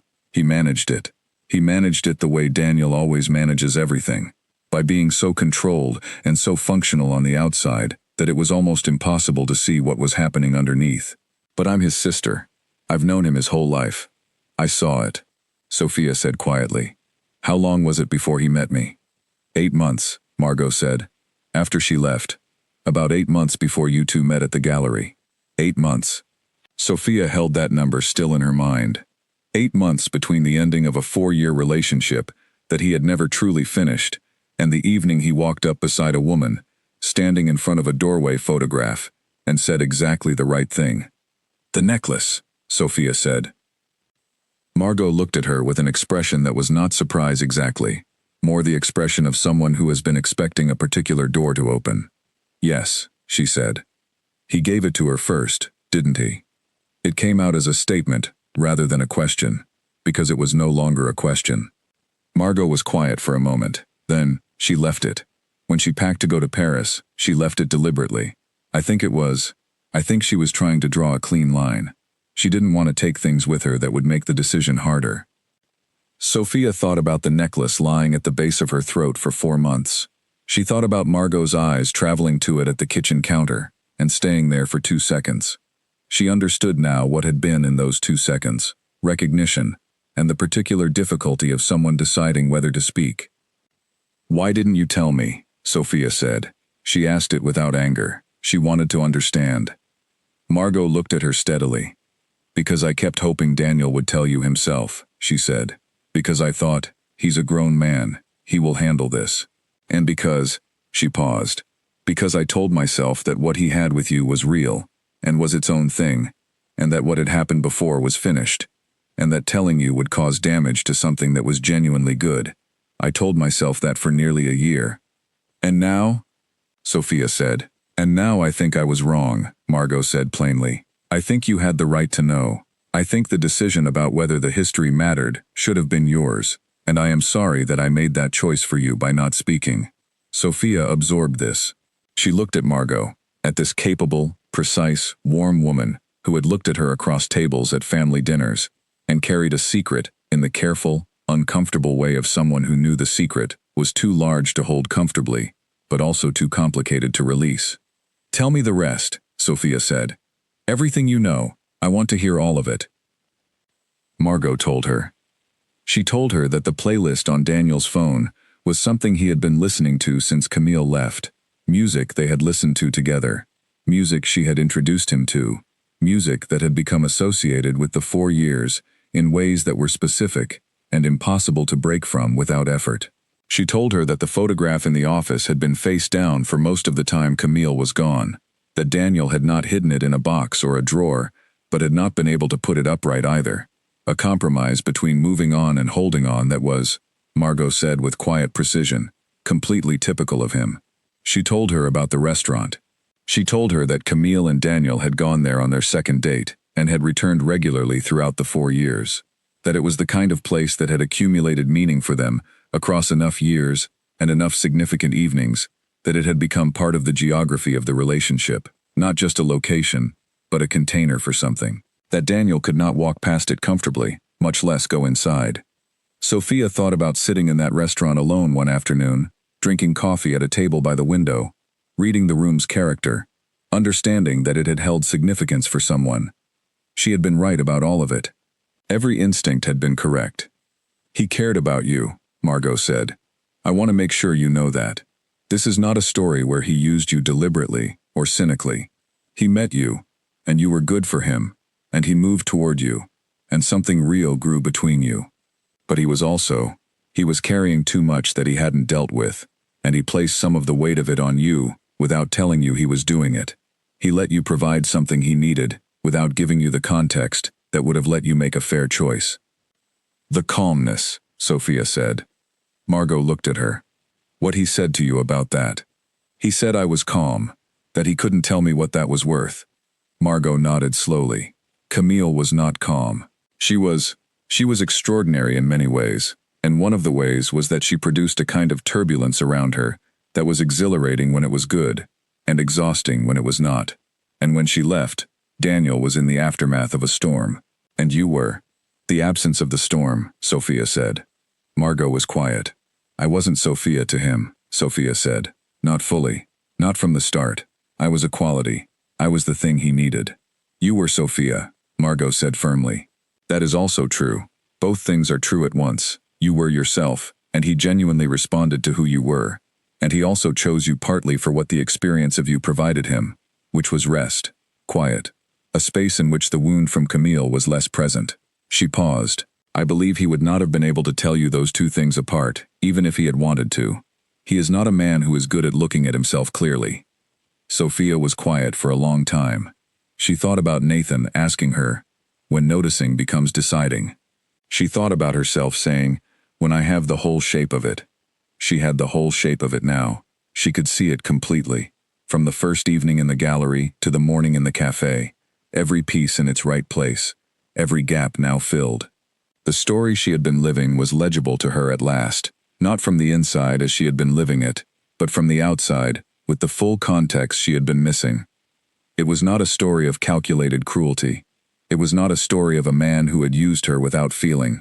It was something more complicated and, in some ways, harder to hold than either of those things. It was a story of someone who had not been honest with himself about what he was carrying, and who had therefore not been able to be honest with her, and who had built something real, and also something built on a foundation she had not been informed about.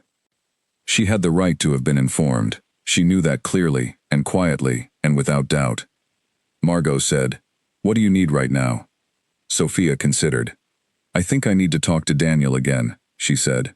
"One more time, with everything on the table." "When?" "When I'm ready," Sophia said. "Not tomorrow. Not this week, probably." Margot nodded.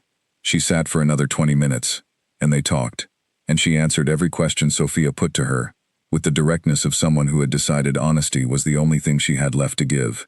When she left, she held Sophia's hand for a moment at the door and said, "You deserved better. That is simply true." Sophia thanked her. She closed the door. She leaned against it for a moment in the hallway. She called Nathan. Not to tell him everything yet. She wasn't ready to tell everything to anyone, except herself. But because she needed a voice, she trusted that was not inside the situation. He answered on the second ring. "Are you all right?" he said.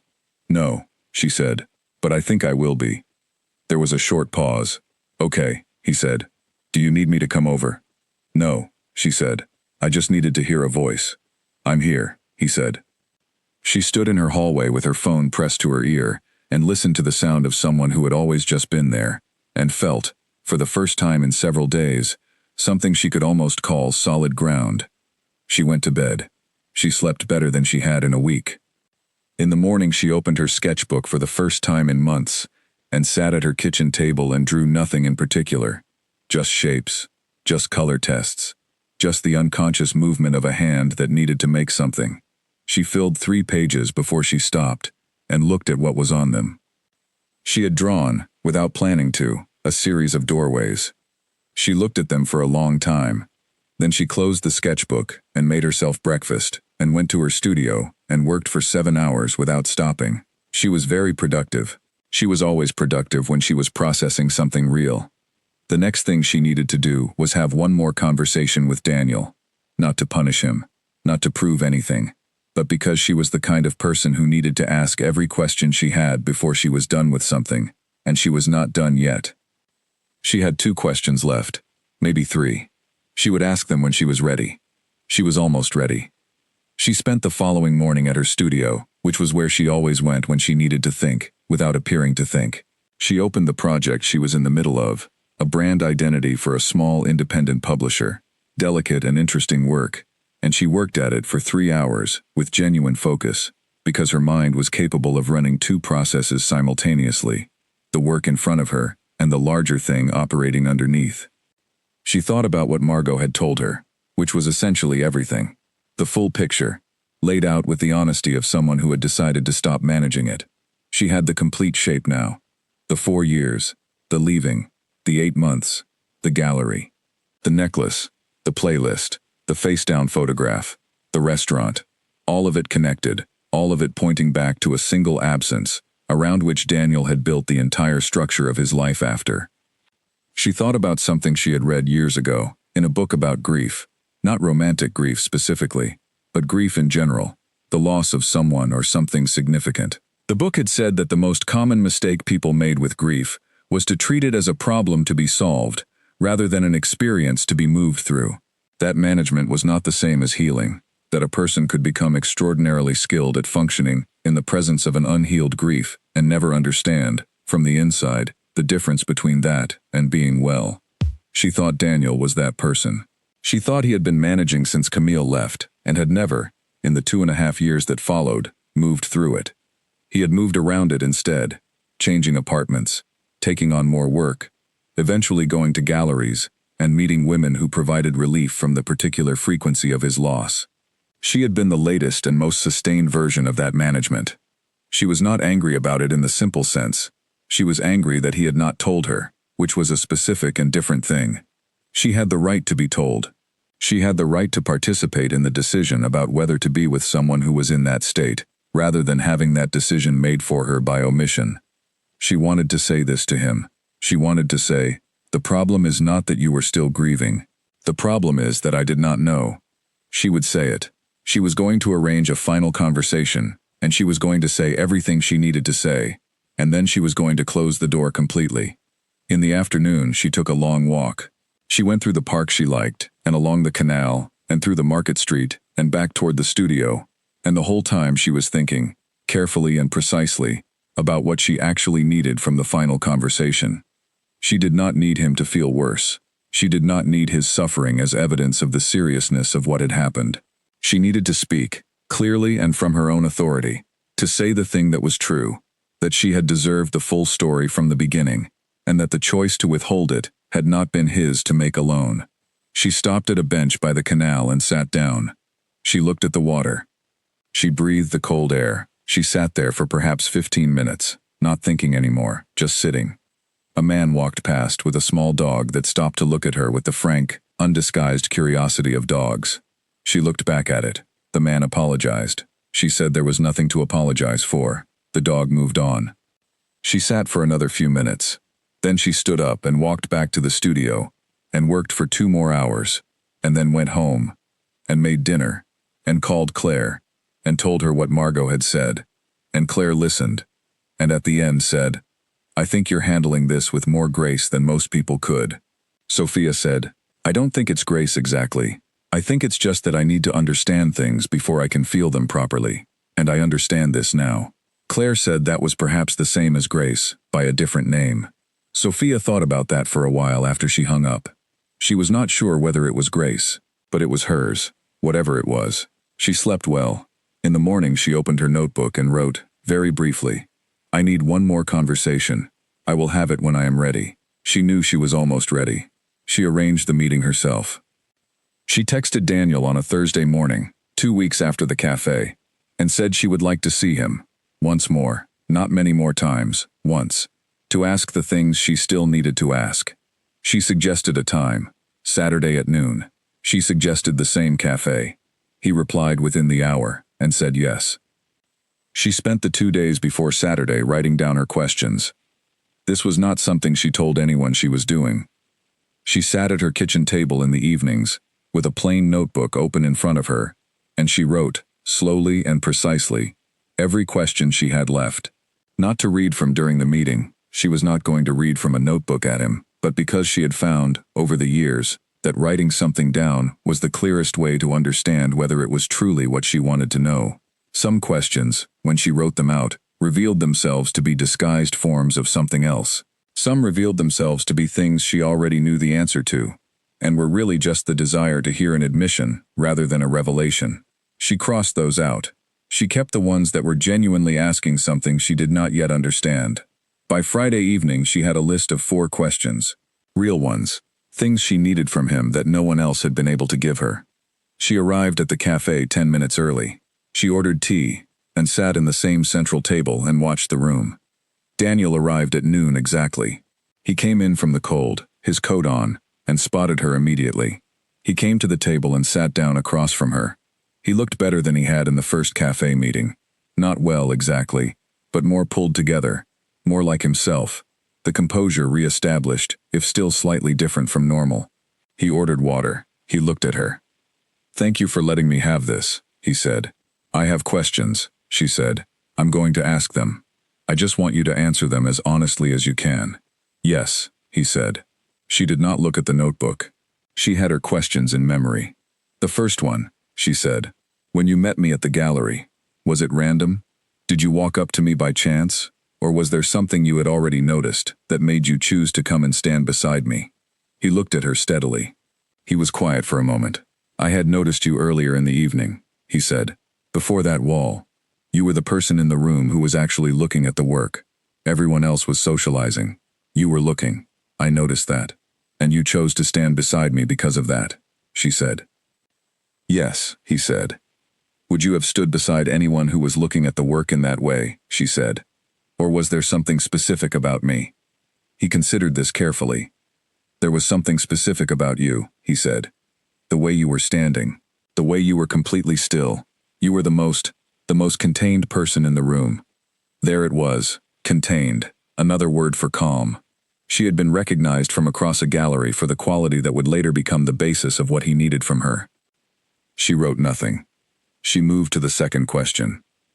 "Did you give Camille the necklace before you gave it to me?" A silence. He looked at the table for a moment, then back at her. "Yes," he said. "And she left it behind when she went to Paris?" He nodded once. "So when you gave it to me, and said you'd seen it, and thought of me, that wasn't quite the full story?" "No," he said, "it wasn't." He paused. "I don't know that I was being deliberately dishonest when I said it. I think I had persuaded myself by then that it was something I wanted to give to you. But the history of it was what the history was." She thought about putting the necklace on every morning for 4 months. She thought about the weight of it at her throat, which she had stopped noticing because it had become part of the texture of her days. She thought about what it meant to wear a token of someone else's love story and not have been told. "I won't keep it," she said. "I understand," he said. She moved to the third question. This one was the hardest. "If Camille had never come back," Sophia said, "would you ever have told me any of this? Would you have told me about her?" Daniel was still. He looked at her with an expression that was undefended, and that was perhaps, she thought, the most honest expression she had ever seen on his face. "I don't know," he said. "I would like to tell you that I would have, eventually. I want to believe that about myself. But the honest answer is that I had been managing the distance between what I knew and what I let you know for 18 months, and I had no particular plan to stop managing it. I was comfortable with what I had, and comfort makes people cowardly sometimes." She heard this answer land in her. It was not pleasant to hear, but it was completely honest, and she valued complete honesty so much more than a reassuring lie that she held the discomfort and let it sit. "Were you happy?" she said. "With me. Not in retrospect, not as a comparison to something else. Just, were you happy?" He did not hesitate at this one. "Yes," he said. "Genuinely and consistently happy. What we had was good, Sophia. I want to be clear about that." "I know it was good," she said. "I was there." He almost smiled. It was a terrible, sad, small, almost smile, and she understood it completely. "I was happy too," she said. "I want you to know that. I'm not going to look back on 18 months and call them a waste or a lie. They were real. I was real. You were genuinely good to me in most of the ways that matter." She paused. "But you were also not fully honest with me. And the dishonesty was not in the things you said, but in the things you chose not to say. And that has changed what the 18 months mean to me, even though it doesn't change what happened in them.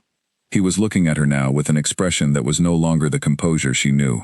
His jaw was tight. He looked like a man who was working hard to hold something steady that wanted to become unstable. She watched his eyes change and understood that he was going to cry, which she had not expected, and the unexpectedness of it changed the air between them very slightly. He did not cry dramatically. He did not lose control.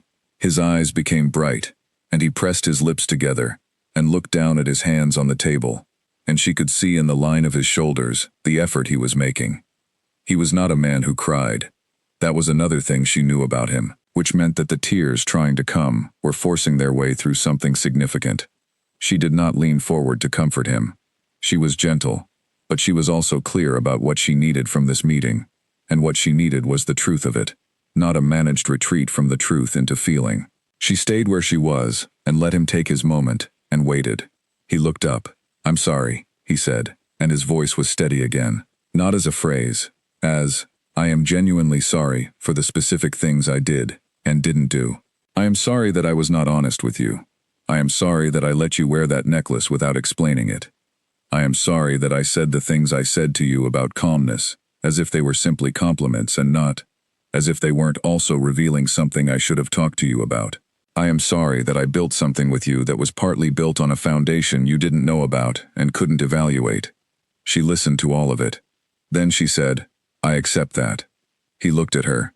"I accept it," she said again.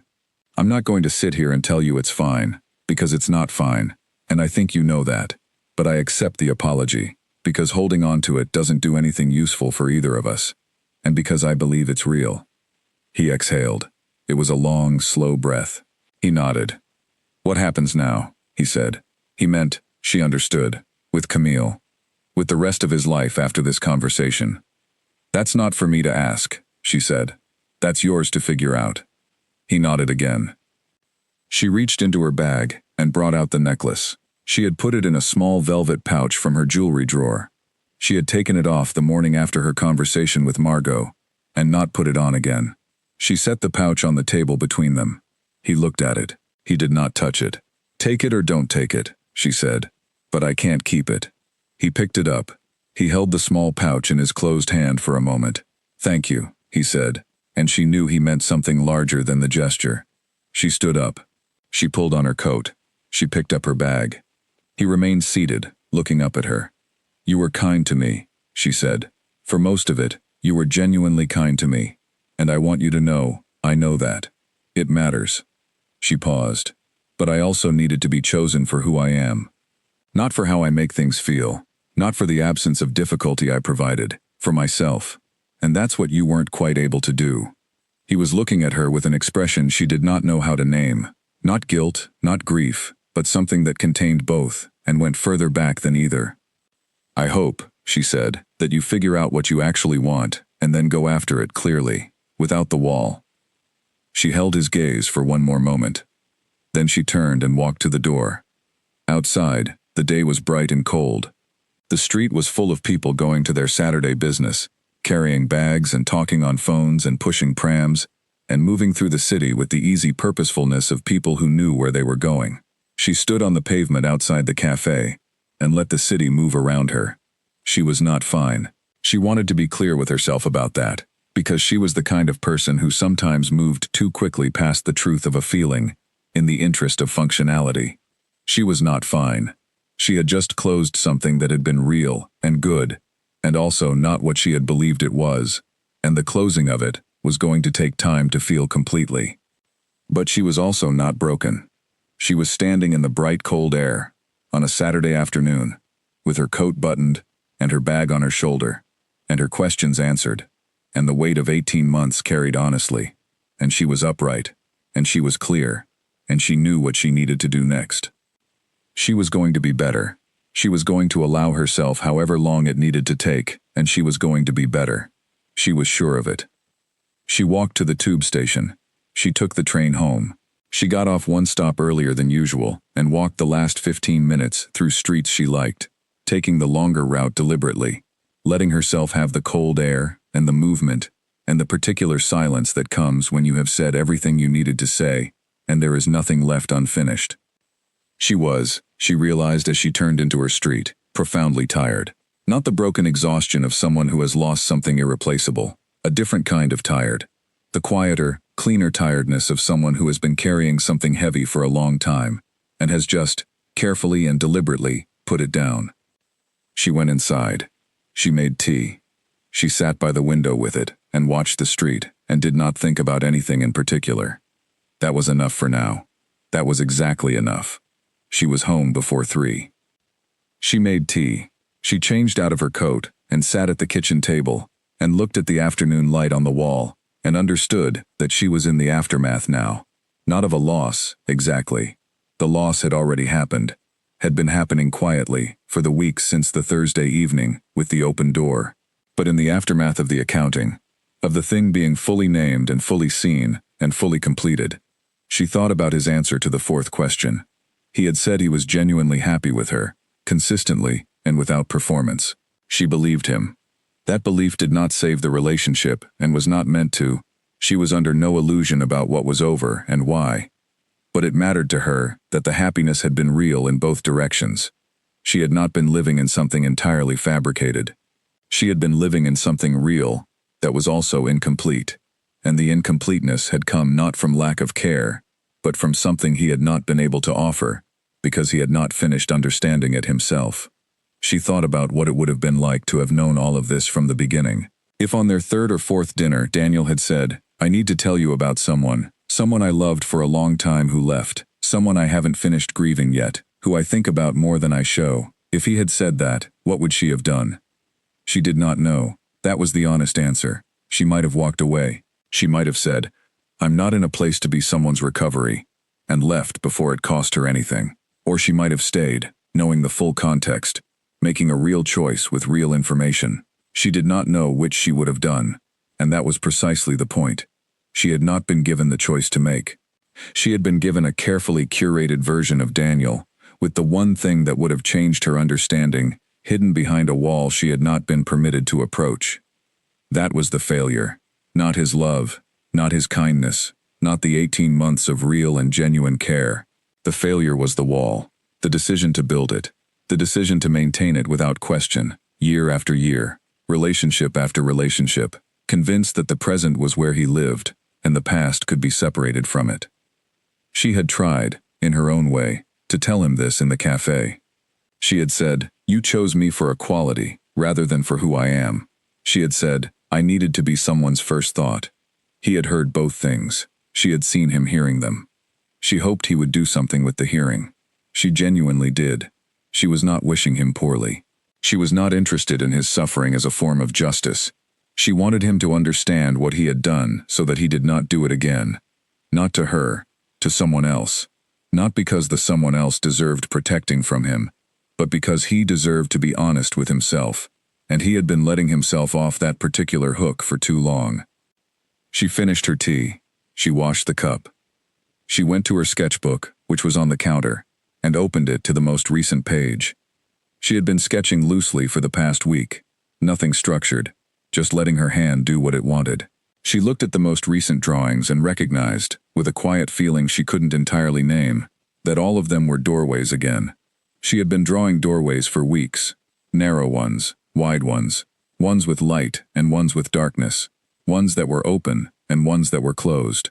They kept coming when she wasn't trying to make them. She thought about the photograph in the gallery.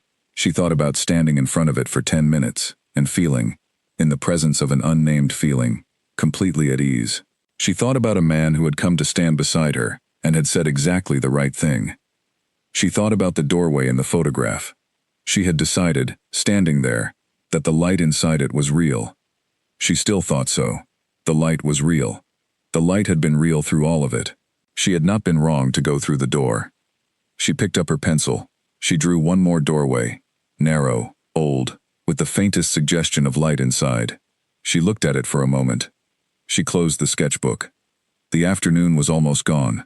She had things to do tomorrow, and the day after, and the weeks ahead were full of work and life and the particular forward motion of a person who had finished one chapter and had not yet written the title of the next. She was ready for whatever came. She had always been ready for what came. She turned off the kitchen light and went to the other room to read until dinner. The new apartment was smaller than the last one, and on the first night she spent in it, she sat on the floor, in the center of the empty main room, and thought, "This is mine." Not because the other apartment hadn't been hers. She had lived there for 3 years, and paid the rent, and filled it with her things, and her habits, and the particular arrangement of her life. It had been hers in the legal and functional sense. But this apartment, this smaller space in a quieter street in the north part of the city, felt mine in a different way. It felt like a room she had chosen, without consulting anyone, without wondering whether anyone else would find it comfortable, without shaping the choice around a story that included another person. She had moved in on a Saturday. Claire had helped her carry boxes, and had been the perfect kind of company, present and practical, and not requiring conversation when conversation wasn't needed, talking when talking helped, quiet when it didn't. Nathan had come in the afternoon with food. They had eaten on the floor because there was no furniture yet, and the three of them had talked about everything, except the thing they were all thinking about, which was the right choice, because Sophia had already talked about the thing they were all thinking about as much as she could for now. By Sunday the furniture had arrived, a simple order she had placed 2 weeks before, the minimum she needed to function, and by Sunday evening she had a bed and a small table and 2 chairs and her books arranged on the windowsill, because she had not yet bought shelves. She had a kitchen that worked, and a bathroom that was clean, and a main room with good light from a large window that faced north, which meant the light was constant rather than directional, even and reliable. The kind of light she had learned over years was the kind she worked best in. She slept better in the new apartment than she had expected to. She had anticipated difficulty.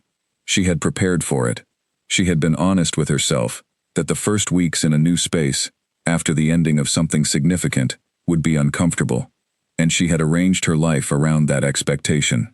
She had cleared her work schedule as much as she could. She had told Claire and Nathan that she might need them unexpectedly. She had stocked the kitchen well, and was prepared for evenings when she would not want to leave the apartment, and would need to be able to sit with herself. But the discomfort, when it came, was not what she had expected. It was not the hollow grief of loss, the specific ache of absence that she had experienced at the end of other relationships. It was something more layered. She missed Daniel. Of course she missed him. She had loved him for 18 months, and love does not end cleanly, because understanding has arrived. But the missing was complicated by the understanding, in a way that made it impossible to simply grieve. Every time she reached for the grief of missing him, the understanding was also there, and the understanding changed the shape of the grief. She could not miss him simply.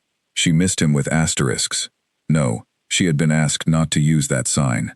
She missed him with complications attached. She missed the man he had been to her face, and she was clear-eyed about the man he had been behind the wall she hadn't been permitted to see. Both things were real. Both things were part of who she had loved. She was not going to perform either a clean grief or a clean anger, because neither was the truth, and the truth was what she needed. She had started therapy. She had been considering it for a while. Before Daniel even, she had thought occasionally that there might be some things she'd benefit from examining with help. She had not acted on this before because she was efficient, and she had the impression that she was managing adequately, and the things she carried seemed to be things she could carry. What she had learned in the past several weeks was that carrying adequately was not the same as understanding what you were carrying, or why you had agreed to carry it. She made an appointment with a therapist named Dr. Helen Pierce, who had been recommended to her by a friend of Nathan's as someone who did not waste time. Sophia had appreciated the description. She did not want to waste time. The first session was on a Tuesday morning in November, 3 weeks after moving into the new apartment. Dr. Pierce's office was small and warm, with a window that looked out onto a narrow garden, and Dr. Pierce herself was a compact, attentive woman in her early 50s, who had the kind of still quality that made you want to say true things. Sophia said true things. She told the story from the beginning, without crying, without drama, with the clear organizational precision she brought to everything she explained carefully. Dr. Pierce listened without interrupting. When Sophia finished, Dr. Pierce was quiet for a moment. Then she said, "When did you first suspect that the way you were being loved was not the whole story?" Sophia thought about it. "The brunch," she said, "when I heard the name." And what did you do with that suspicion? I collected evidence, Sophia said, quietly, without confronting it. Why? Sophia opened her mouth and then closed it again. She sat with the question for a moment before answering. Because I needed to understand the whole shape before I could name it, she said. I can't move on something until I understand it completely. Dr. Pierce nodded slowly. That's a pattern worth examining, she said. Not because it's wrong. It may be a genuine and useful instinct, but because it's worth asking what it cost you in this case to understand the shape before you acted. Sophia had not framed it in those terms before. She had thought of her careful, patient collecting of evidence as a strength, as her way of being thorough rather than reactive. But Dr. Pierce was asking whether the thoroughness had also been a way of staying in something longer than was good for her, a way of not having to make a decision until the decision was made for her by events. She turned that over for a long time after the session ended. She turned it over during the walk home, and in the kitchen making tea, and lying awake in the new apartment in the north of the city. She went back the following Tuesday, and the Tuesday after that. She went back every week, and the sessions were not always comfortable, and they were always useful. And over the weeks, she began to see things about herself she had not seen before. Not terrible things, not a revelation of some deep flaw, but small and significant things about the way she loved, and what she expected from it, and what she had been allowing herself to accept as sufficient. She had been loving people with a great deal of care, and asking for very little in return. She had known this about herself before, but she had thought of it as generosity. Dr. Pierce helped her understand that it was also a pattern, that she was a person who gave fully and explicitly, and who hoped, never quite asked, but hoped, that the fullness of what she gave would be matched. That she had, in Daniel's case, given 18 months of herself to something that had always had a wall in it, and had accepted the warmth on one side of the wall, without demanding to know what was on the other, because demanding to know had felt like an imposition. She had not felt entitled to the full story. That was the discovery she was still turning over. She had not felt entitled to ask, "Who were you before me? And what does it mean for who you are with me?" She had waited for the information to come to her, and when it came, it had come via Camille, walking through the door, and that was the consequence of not believing herself entitled to ask. She thought about this carefully, and at length. She was not finished thinking about it when she began painting again, but she was thinking about it with increasing clarity, which was progress. The painting had returned by accident. She had not planned it. She had not been able to paint for the better part of the previous year. Not really. She had opened her sketchbook and done small things, color tests, shapes, the kind of loose automatic drawing that a hand does when a mind is elsewhere. But she hadn't set up the paints since the previous winter. She had thought, without articulating it, that something in her wasn't available for it, that the part of her that made things had been occupied with something else. On a Wednesday afternoon about 6 weeks into the new apartment, she was walking through the market 2 streets from her building, and she stopped in front of a stall selling second-hand prints. Among the prints was a large one, almost a meter wide, a photograph of light passing through water from above, the way light looks when you are underwater looking up at the surface, all refracted brightness and broken geometry. She stood in front of it for a long time. The man at the stall offered her a price, and she paid it without negotiating, and carried it home, and hung it in the main room above the small table she ate at. She looked at it over dinner. After dinner she got out her paints. She was not sure what she was going to paint. She set up without a plan, which was unusual for her. She normally had a clear intention before she began. But tonight she just mixed colors and let her hands start working. And what emerged over the following 2 hours was something she had not intended to make. A series of doorways. Narrow ones, with light inside them. The kind of doorway that asks a question and lets you answer it. She sat back when she finished and looked at the canvas.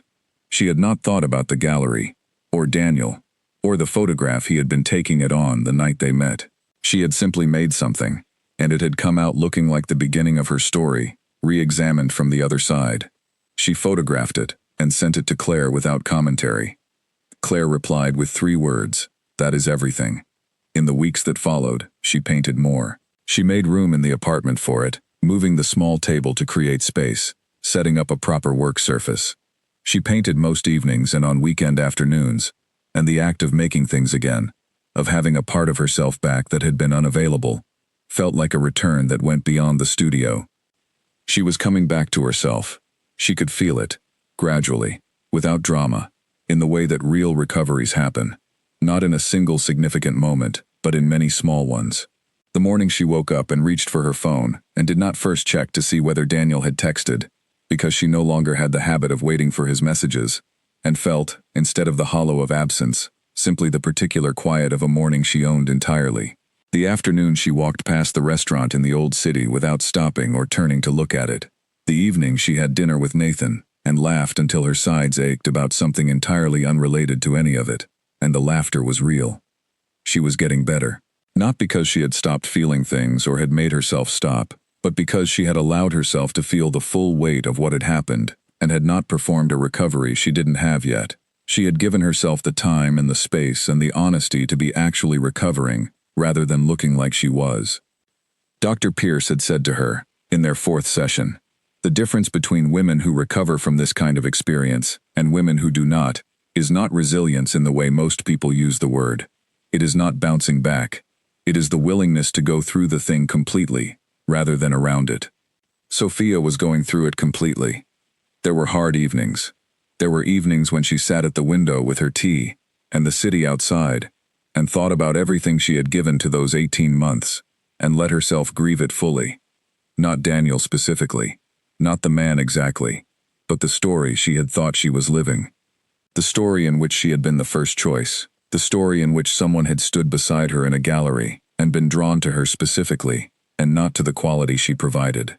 The story in which the necklace at her throat had been found for her, rather than kept from someone else. She let herself mourn that version. She took it seriously. She did not tell herself she was being foolish for mourning something she'd never quite had.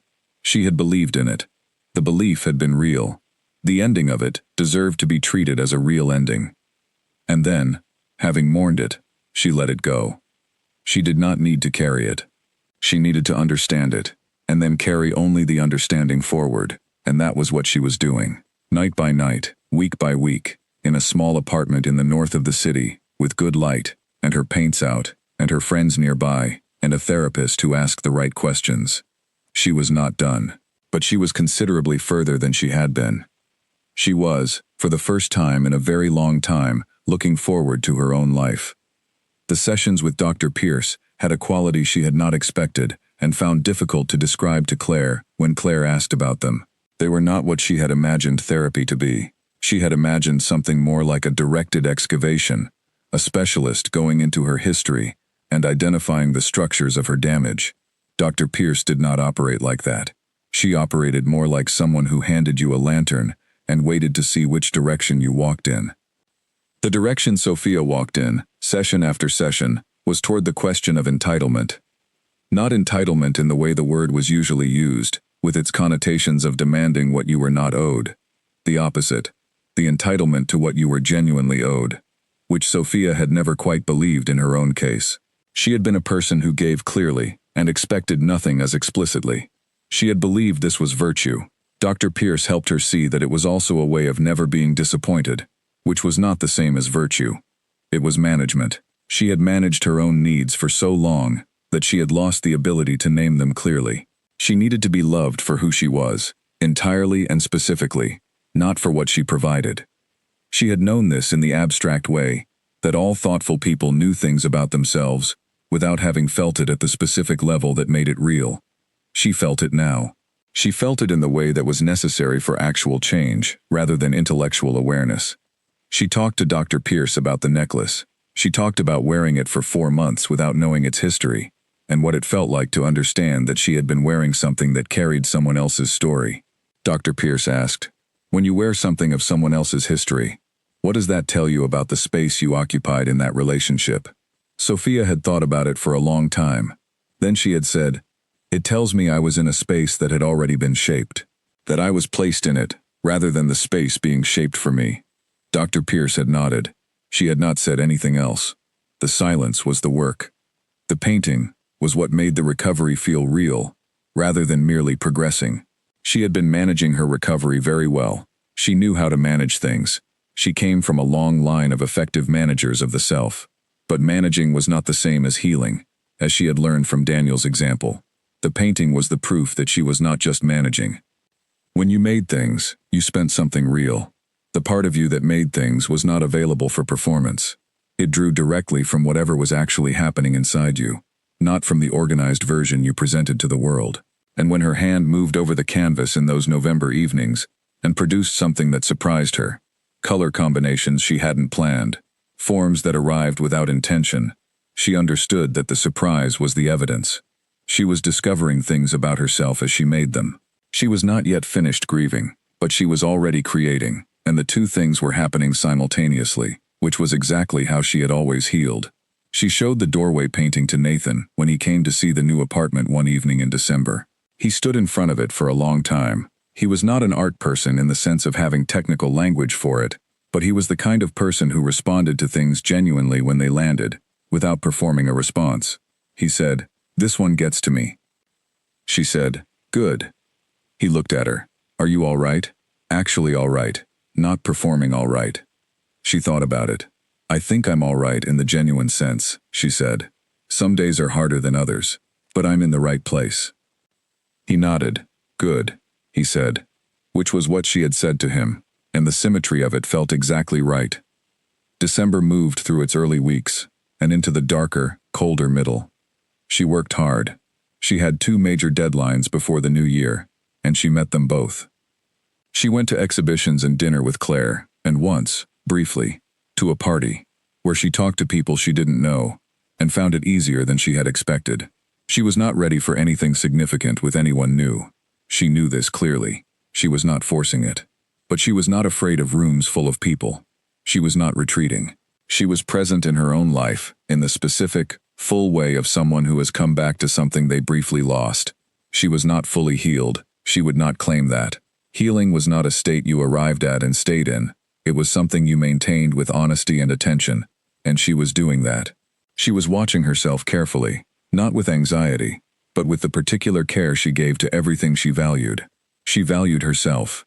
That was perhaps the clearest thing she had gained, not in the performative way of someone who had been told to love themselves and was trying to follow instructions, in the way of someone who had lost the thread of herself briefly and found it again, and understood its specific texture and weight, and could not imagine setting it down again. She was, in December, approaching fine. By January she would be past it. By spring she would be something else entirely. Not the person who had been through this, not defined by it, but someone who carried what it had taught her as clearly and quietly as she carried everything she had earned. The new year was very close. She was ready for it. The cafe was new to her.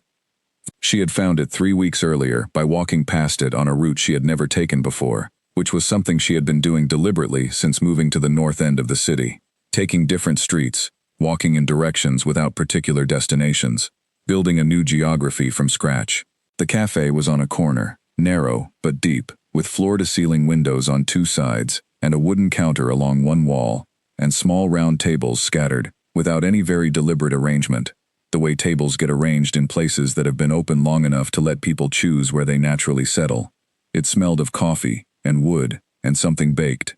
She had gone in the first time just to get out of the cold and had stayed for 2 hours. She had been coming back 3 or 4 times a week since. It was a Saturday morning, in the last week of August, nearly 10 months after the evening she had walked into Daniel's apartment and found the door already open. The city was between its summer and autumn modes, technically still summer, but with the distinct feeling of something turning. The light changed, and the air holding the first faint suggestion of what was coming. She liked this time of year. She always had. She associated it with beginnings rather than endings, which she had always thought was an idiosyncratic thing to feel about the closing of a season, until she'd found other people who felt the same. She had her notebook open in front of her, and a coffee in a wide white cup at her elbow, and she was writing, not making notes for anything in particular, not for a project or a brief or a commission. She was writing the way she had been writing on and off for the past several months, a kind of deliberate personal accounting of where she was, what she understood, what she was building, and what she was letting go. She had not intended, when she started this practice, to write about Daniel, but he had appeared in the notebook because he was part of the accounting, and when she wrote about him, she found that what she wrote had become increasingly clear and increasingly undramatic, which told her she was moving correctly through it, rather than around it. She wrote slowly on this particular Saturday. She was thinking about something Dr. Pierce had said in a session the previous week, which had been, for the time being, their last session. Dr. Pierce had said, near the end of it, "What do you know now that you did not know before?" She had thought about it for most of the following week. She was still thinking about it now, in the cafe, her pen moving slowly over the page. What she knew now. She knew what it felt like to be loved in a way that was shaped by someone else's absence. She knew the specific texture of being someone's rest, rather than someone's reason. She had felt both of these things from the inside, not in dramatic moments, but in hundreds of small ones. The corner table, the necklace, the way he said she was calm, as though it were the single most important thing about her. She had felt all of it, and had read it, at the time, as simply being loved. She knew now the difference between being loved for how you make someone feel, and being loved for who you are. The first was not nothing. It was real and warm, and produced genuine good moments. But it was also incomplete, in a way that only became fully visible once you had named it. She had been chosen for the relief she provided. She had been chosen for the particular quality of her presence that made the memory of someone else less loud. That was a form of care, but it was not the same as being seen. Fully, specifically, irreplaceably seen. And she had not fully understood the difference until she understood what had been happening. She had been too accommodating of closed doors. That was another thing she knew. She had respected Daniel's wall around his past, in a way that she had told herself was maturity, and restraint, and a respect for privacy. And it had been some of those things. But it had also been a reluctance to insist on what she was owed, which was the full story. She had not believed herself entitled to demand it. She had waited for it to be offered. And when it was not offered, she had looked away. She would not look away again. That was not a dramatic resolution, not a vow made in anger. It was simply a thing she now knew about herself, and intended to act on. She had the capacity to notice things. She had demonstrated that clearly, in the months of careful collecting. But she had also been using the noticing as a substitute for asking. She had gathered evidence rather than questions. In the future she would ask. Directly, early, without apology. Because the alternative was too expensive, and she had now paid the cost of it once, and understood exactly what it came to. She knew that the 18 months had been real, in the ways they had felt real. The dinners were real. The book about light on her doorstep was real. The evenings in the lamplit apartment reading in comfortable silence were real. His kindness had been real. His attention had been real. His genuine interest in her work and her mind had been real. She was not going to revise the whole of it into something false in order to make the ending less painful. That would be dishonest, and she had spent enough of the past year committed to honesty to maintain it, even about the things she wished were simpler. But she also knew that real was not the same as full, that something could be genuine and also incomplete, that a person could love you truly and also not be able to love you completely, because the part of them that would have provided the completion was occupied with something else, something they had not finished, something they had managed, rather than resolved. That was Daniel's failure, not hers. She had been clear about that for some months. She was not responsible for the part of his capacity that had been unavailable. She had shown up entirely. He had not been able to do the same. She set her pen down and picked up her coffee. There was a man at the table 2 over from hers, who had been reading since she arrived. He had a large paperback and a long coffee, and the particular absorption of someone genuinely inside a book. She had noticed him when she sat down, had noticed his absorption, specifically, and then not thought about him again, because she was working. Now she glanced at him and found, to her mild surprise, that he had looked up at the same time. Their eyes met for approximately 1 second. He looked slightly startled, the way anyone does when they are pulled out of a book and find someone looking at them. Then he smiled. A small, uncalculated smile. The kind you produce before you have time to decide whether to, and looked back at his book. She looked back at her notebook. The small exchange was nothing. It was the smallest possible social moment, the kind that happened 15 times a day in a city, the kind that meant nothing. But she sat with the feeling of it for a moment, the feeling of noticing another person and being noticed by them, simply, without any history or complication, without anything behind it, and found that the feeling was clean and neutral and not frightening. She had wondered, in the earlier weeks of recovery, whether she would find that kind of openness frightening for a while, whether the thing with Daniel would make her retreat from the territory of other people. It had not. She understood, fundamentally a person who moved toward people. That was not something that had been damaged. It had been tested, and it had held. She opened her notebook again and wrote, slowly and deliberately, a paragraph that was not for anyone to read but herself. What I know is this: I am looking for someone who sees me first, and then loves what they see. Not someone who needs a quality that I happen to have. Not someone for whom I am the solution to a problem they haven't admitted they have. I am looking to be someone's first thought rather than their best available option. I am not in a hurry. I am not afraid of the time it takes. But I am done being mistaken for a lesser version of what I actually am. She read it back. She found it to be true. She closed the notebook. The man with the book was still reading. She was not thinking about him particularly. She was thinking about her work, which she had been doing well for the past few months. Some of her best pieces in 2 or 3 years. And about the painting she had started the previous week, that she wanted to get back to this afternoon. A large canvas with difficult color combinations she was still figuring out. She was thinking about a phone call she needed to make to her studio landlord about the lease renewal, and about the fact that she needed to pick up more paint from the shop before it closed at 6. She was thinking about an idea she had been circling for weeks, a project proposal she had not written down yet but was becoming real enough in her mind that it would need to be written down soon. She was thinking about her own life, fully, with real interest. That was the thing she wanted to mark, sitting in the cafe on a Saturday morning in late August. She was thinking about her own life with the same genuine curiosity and investment that she had always given to everything else she loved. To galleries, to photographs of dark doorways, to books about light, to color and design, and the specific intelligence of things made carefully by hand.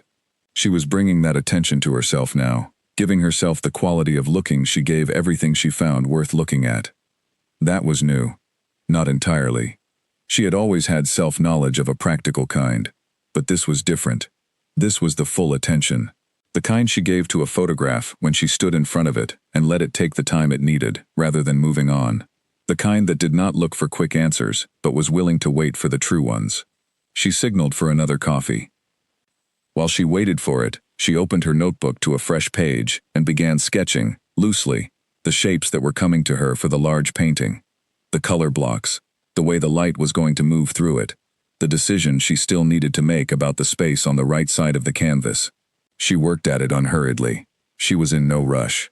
The afternoon was hers, and the evening after it was hers, and the weeks ahead were hers, organized and uncluttered, and full of things she had chosen deliberately.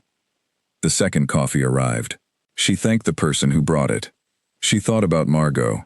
Briefly, she had seen Margot once, 2 months ago, for a short coffee that had been Margot's initiative and had been conducted with the particular care of someone trying to do something right.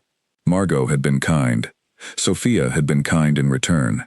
She had not expected to be able to be kind to Margot, and found that she could, which told her something useful about herself. She was not a person who punished people for complicated choices made in complicated situations. She was a person who wanted to understand things, and understanding, in her experience, generally made anger less urgent. She had not spoken to Daniel since the Saturday cafe meeting. She did not intend to.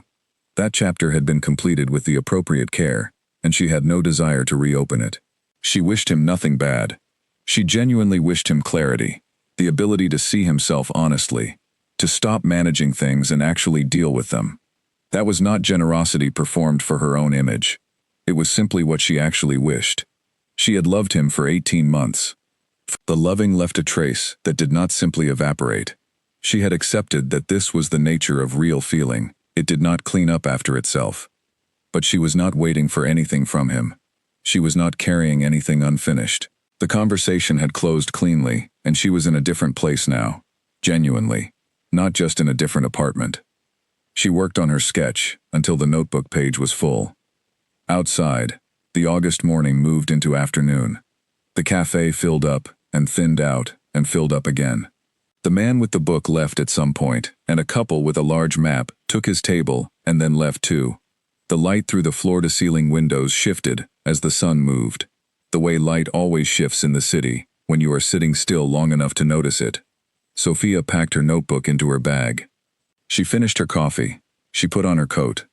She left the cafe and stepped out onto the corner, and stood for a moment in the late summer light, which was gold and clean and casting long shadows across the pavement. She thought about a doorway photograph in a gallery. She thought about standing in front of it for 10 minutes because it asked something she wanted to understand. She thought about the particular quality of light in the dark space beyond the frame, barely there, requiring a decision, available only to the person willing to look long enough to see it. She had been that person. She had stood there and looked and decided the light was real. She was still that person. Only now she understood more about what she was looking at. Now she understood that the light she was looking for had to be looking back. She turned left out of the cafe and walked into the afternoon, with the city around her, and her notebook in her bag, and the new painting waiting at home, and her own life arranged cleanly in front of her, requiring nothing she wasn't ready to give. She walked without hurrying. She had nowhere to be that she wasn't already going. She had been thinking, recently, about the difference between the two kinds of love she now knew existed.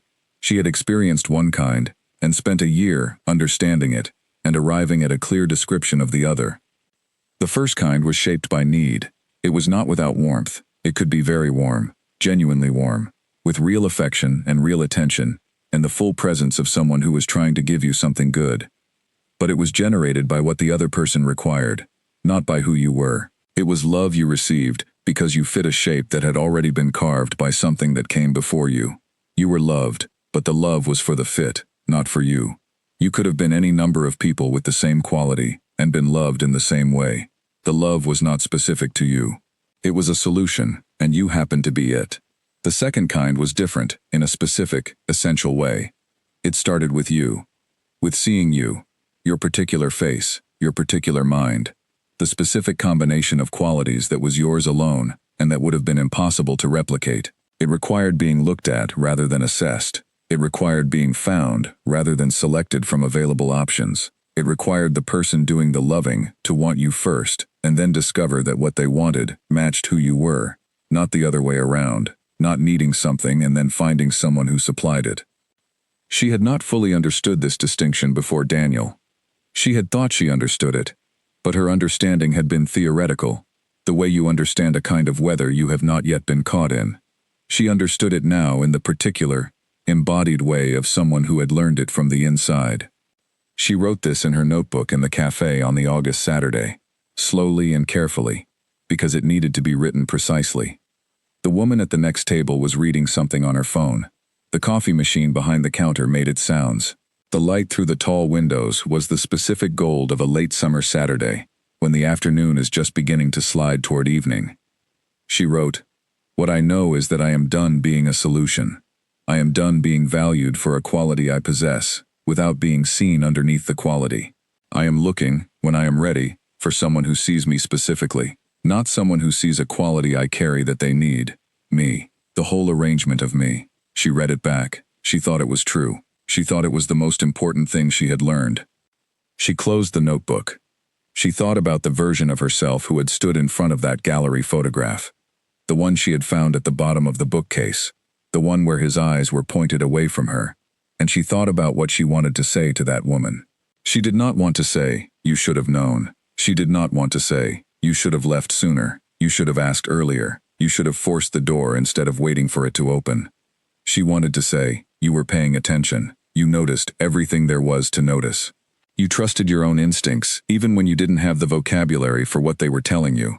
And when the full picture arrived, you handled it with your whole self. You did not break. You did not perform. You went through the thing completely. That was enough. That was genuinely enough." She picked up her bag. She left enough money on the table for the coffee and a small tip. She pulled on her jacket. Summer, but the evenings had been cool, and stood.